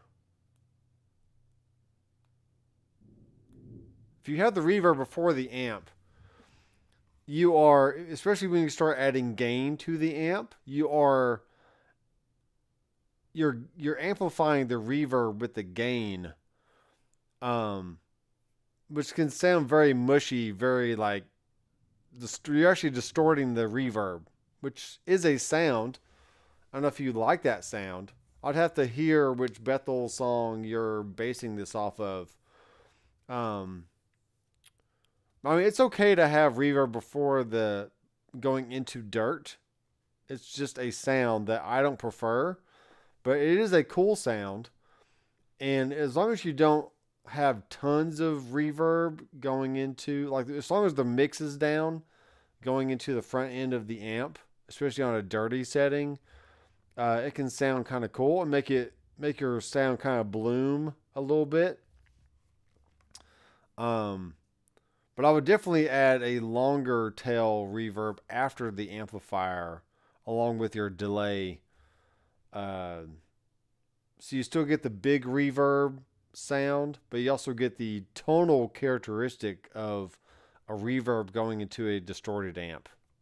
So, for example, if I put in a, this is not a good example because I'm playing the bass. But anyway, I'll do that in a video here pretty soon. You need a slide, you say? How about a slide on a bass? That'd be crazy.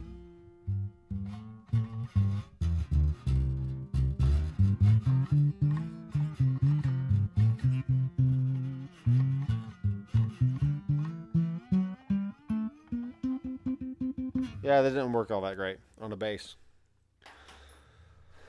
It's all good. How long have I been going? 2 hours and 23 minutes. My goodness gracious. We're just having fun, aren't we?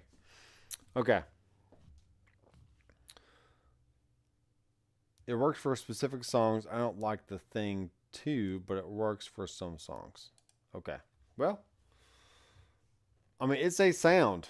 And if you have an amp that didn't have an effects loop, like all the Fenders from the 60s and 70s, and all the Vox AC30s from the 70s and 80s and whatever else, then your only option was to go all effects into the input of your amp.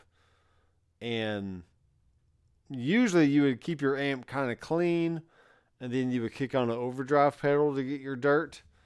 But if you're playing certain venues, like certain stadiums, and you just have to crank the amplifier, then you're just going to have the effect of reverb into a dirty amp, and you're just going to get that kind of sound. So, not a big deal. It is what it is.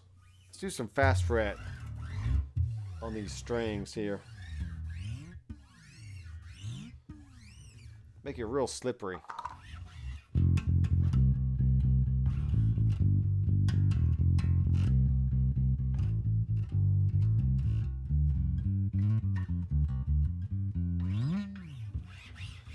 Cool. I like it. Okay, folks. I'm getting tired. I do want to try and get a video out for tomorrow. I'm doing a live stream on Tuesdays. If I can do a video, maybe not tomorrow, maybe Thursday and Saturday. That'll probably be good. That gives me a little bit of breather. Gives me an extra day to work on some footage and then edit it and then upload it and all that stuff. So I won't have a video for tomorrow, but I will definitely take this footage from the live stream and I'll chop it down and I'll do some YouTube shorts with it over the next week. And then I'll be sure I have a short form video for Thursday and for Saturday. And that will be Headrush specific stuff. Because last week I did more of the Tonemaster Pro side of things. And then maybe the week after that, I'll do some Kemper stuff, or I might do some Helix stuff, or I might start my. I've been wanting to do a guitar series, so kind of showing off on my Kiesel guitars and just the different pickup types and body styles, and show off the builder. It is really raining hard right now, so yeah, I hear it. I hear it raining really hard. So yeah, so be sure to subscribe. I just passed 15,000 subs on YouTube. I know it's been a long time coming. I do have 1,000+ video uploads to the channel. So there's all kinds of content you can dive into on my channel, from Headrush to guitar setup tips to recording tutorials to live streams. All kinds of stuff. So if you are interested in guitars, amps, amp wallers, all things gear, then yeah, definitely subscribe, please. And I'm not too concerned about the number, but the more that are subscribed, that kind of helps me to know like who's watching and who's watching what, and all that. So it lets me know that you're out there and that you care versus just watching a video then moving on without subscribing. So, but I understand that you can't subscribe to everybody, because then you would have like 1 million subscribers, or you'd be subscribed to 1 million like different people, and that can be hectic. So anyway, you do whatever you want to do. Check this. Check the description for affiliate links and links to my website, where you can download the backing tracks I just played over, and lots of other courses on Headrest, Kemper, Helix, Fractal, some Quad Cortex stuff. And yeah, I am Dr. McFarland. I will see you in the next video. Keep rocking.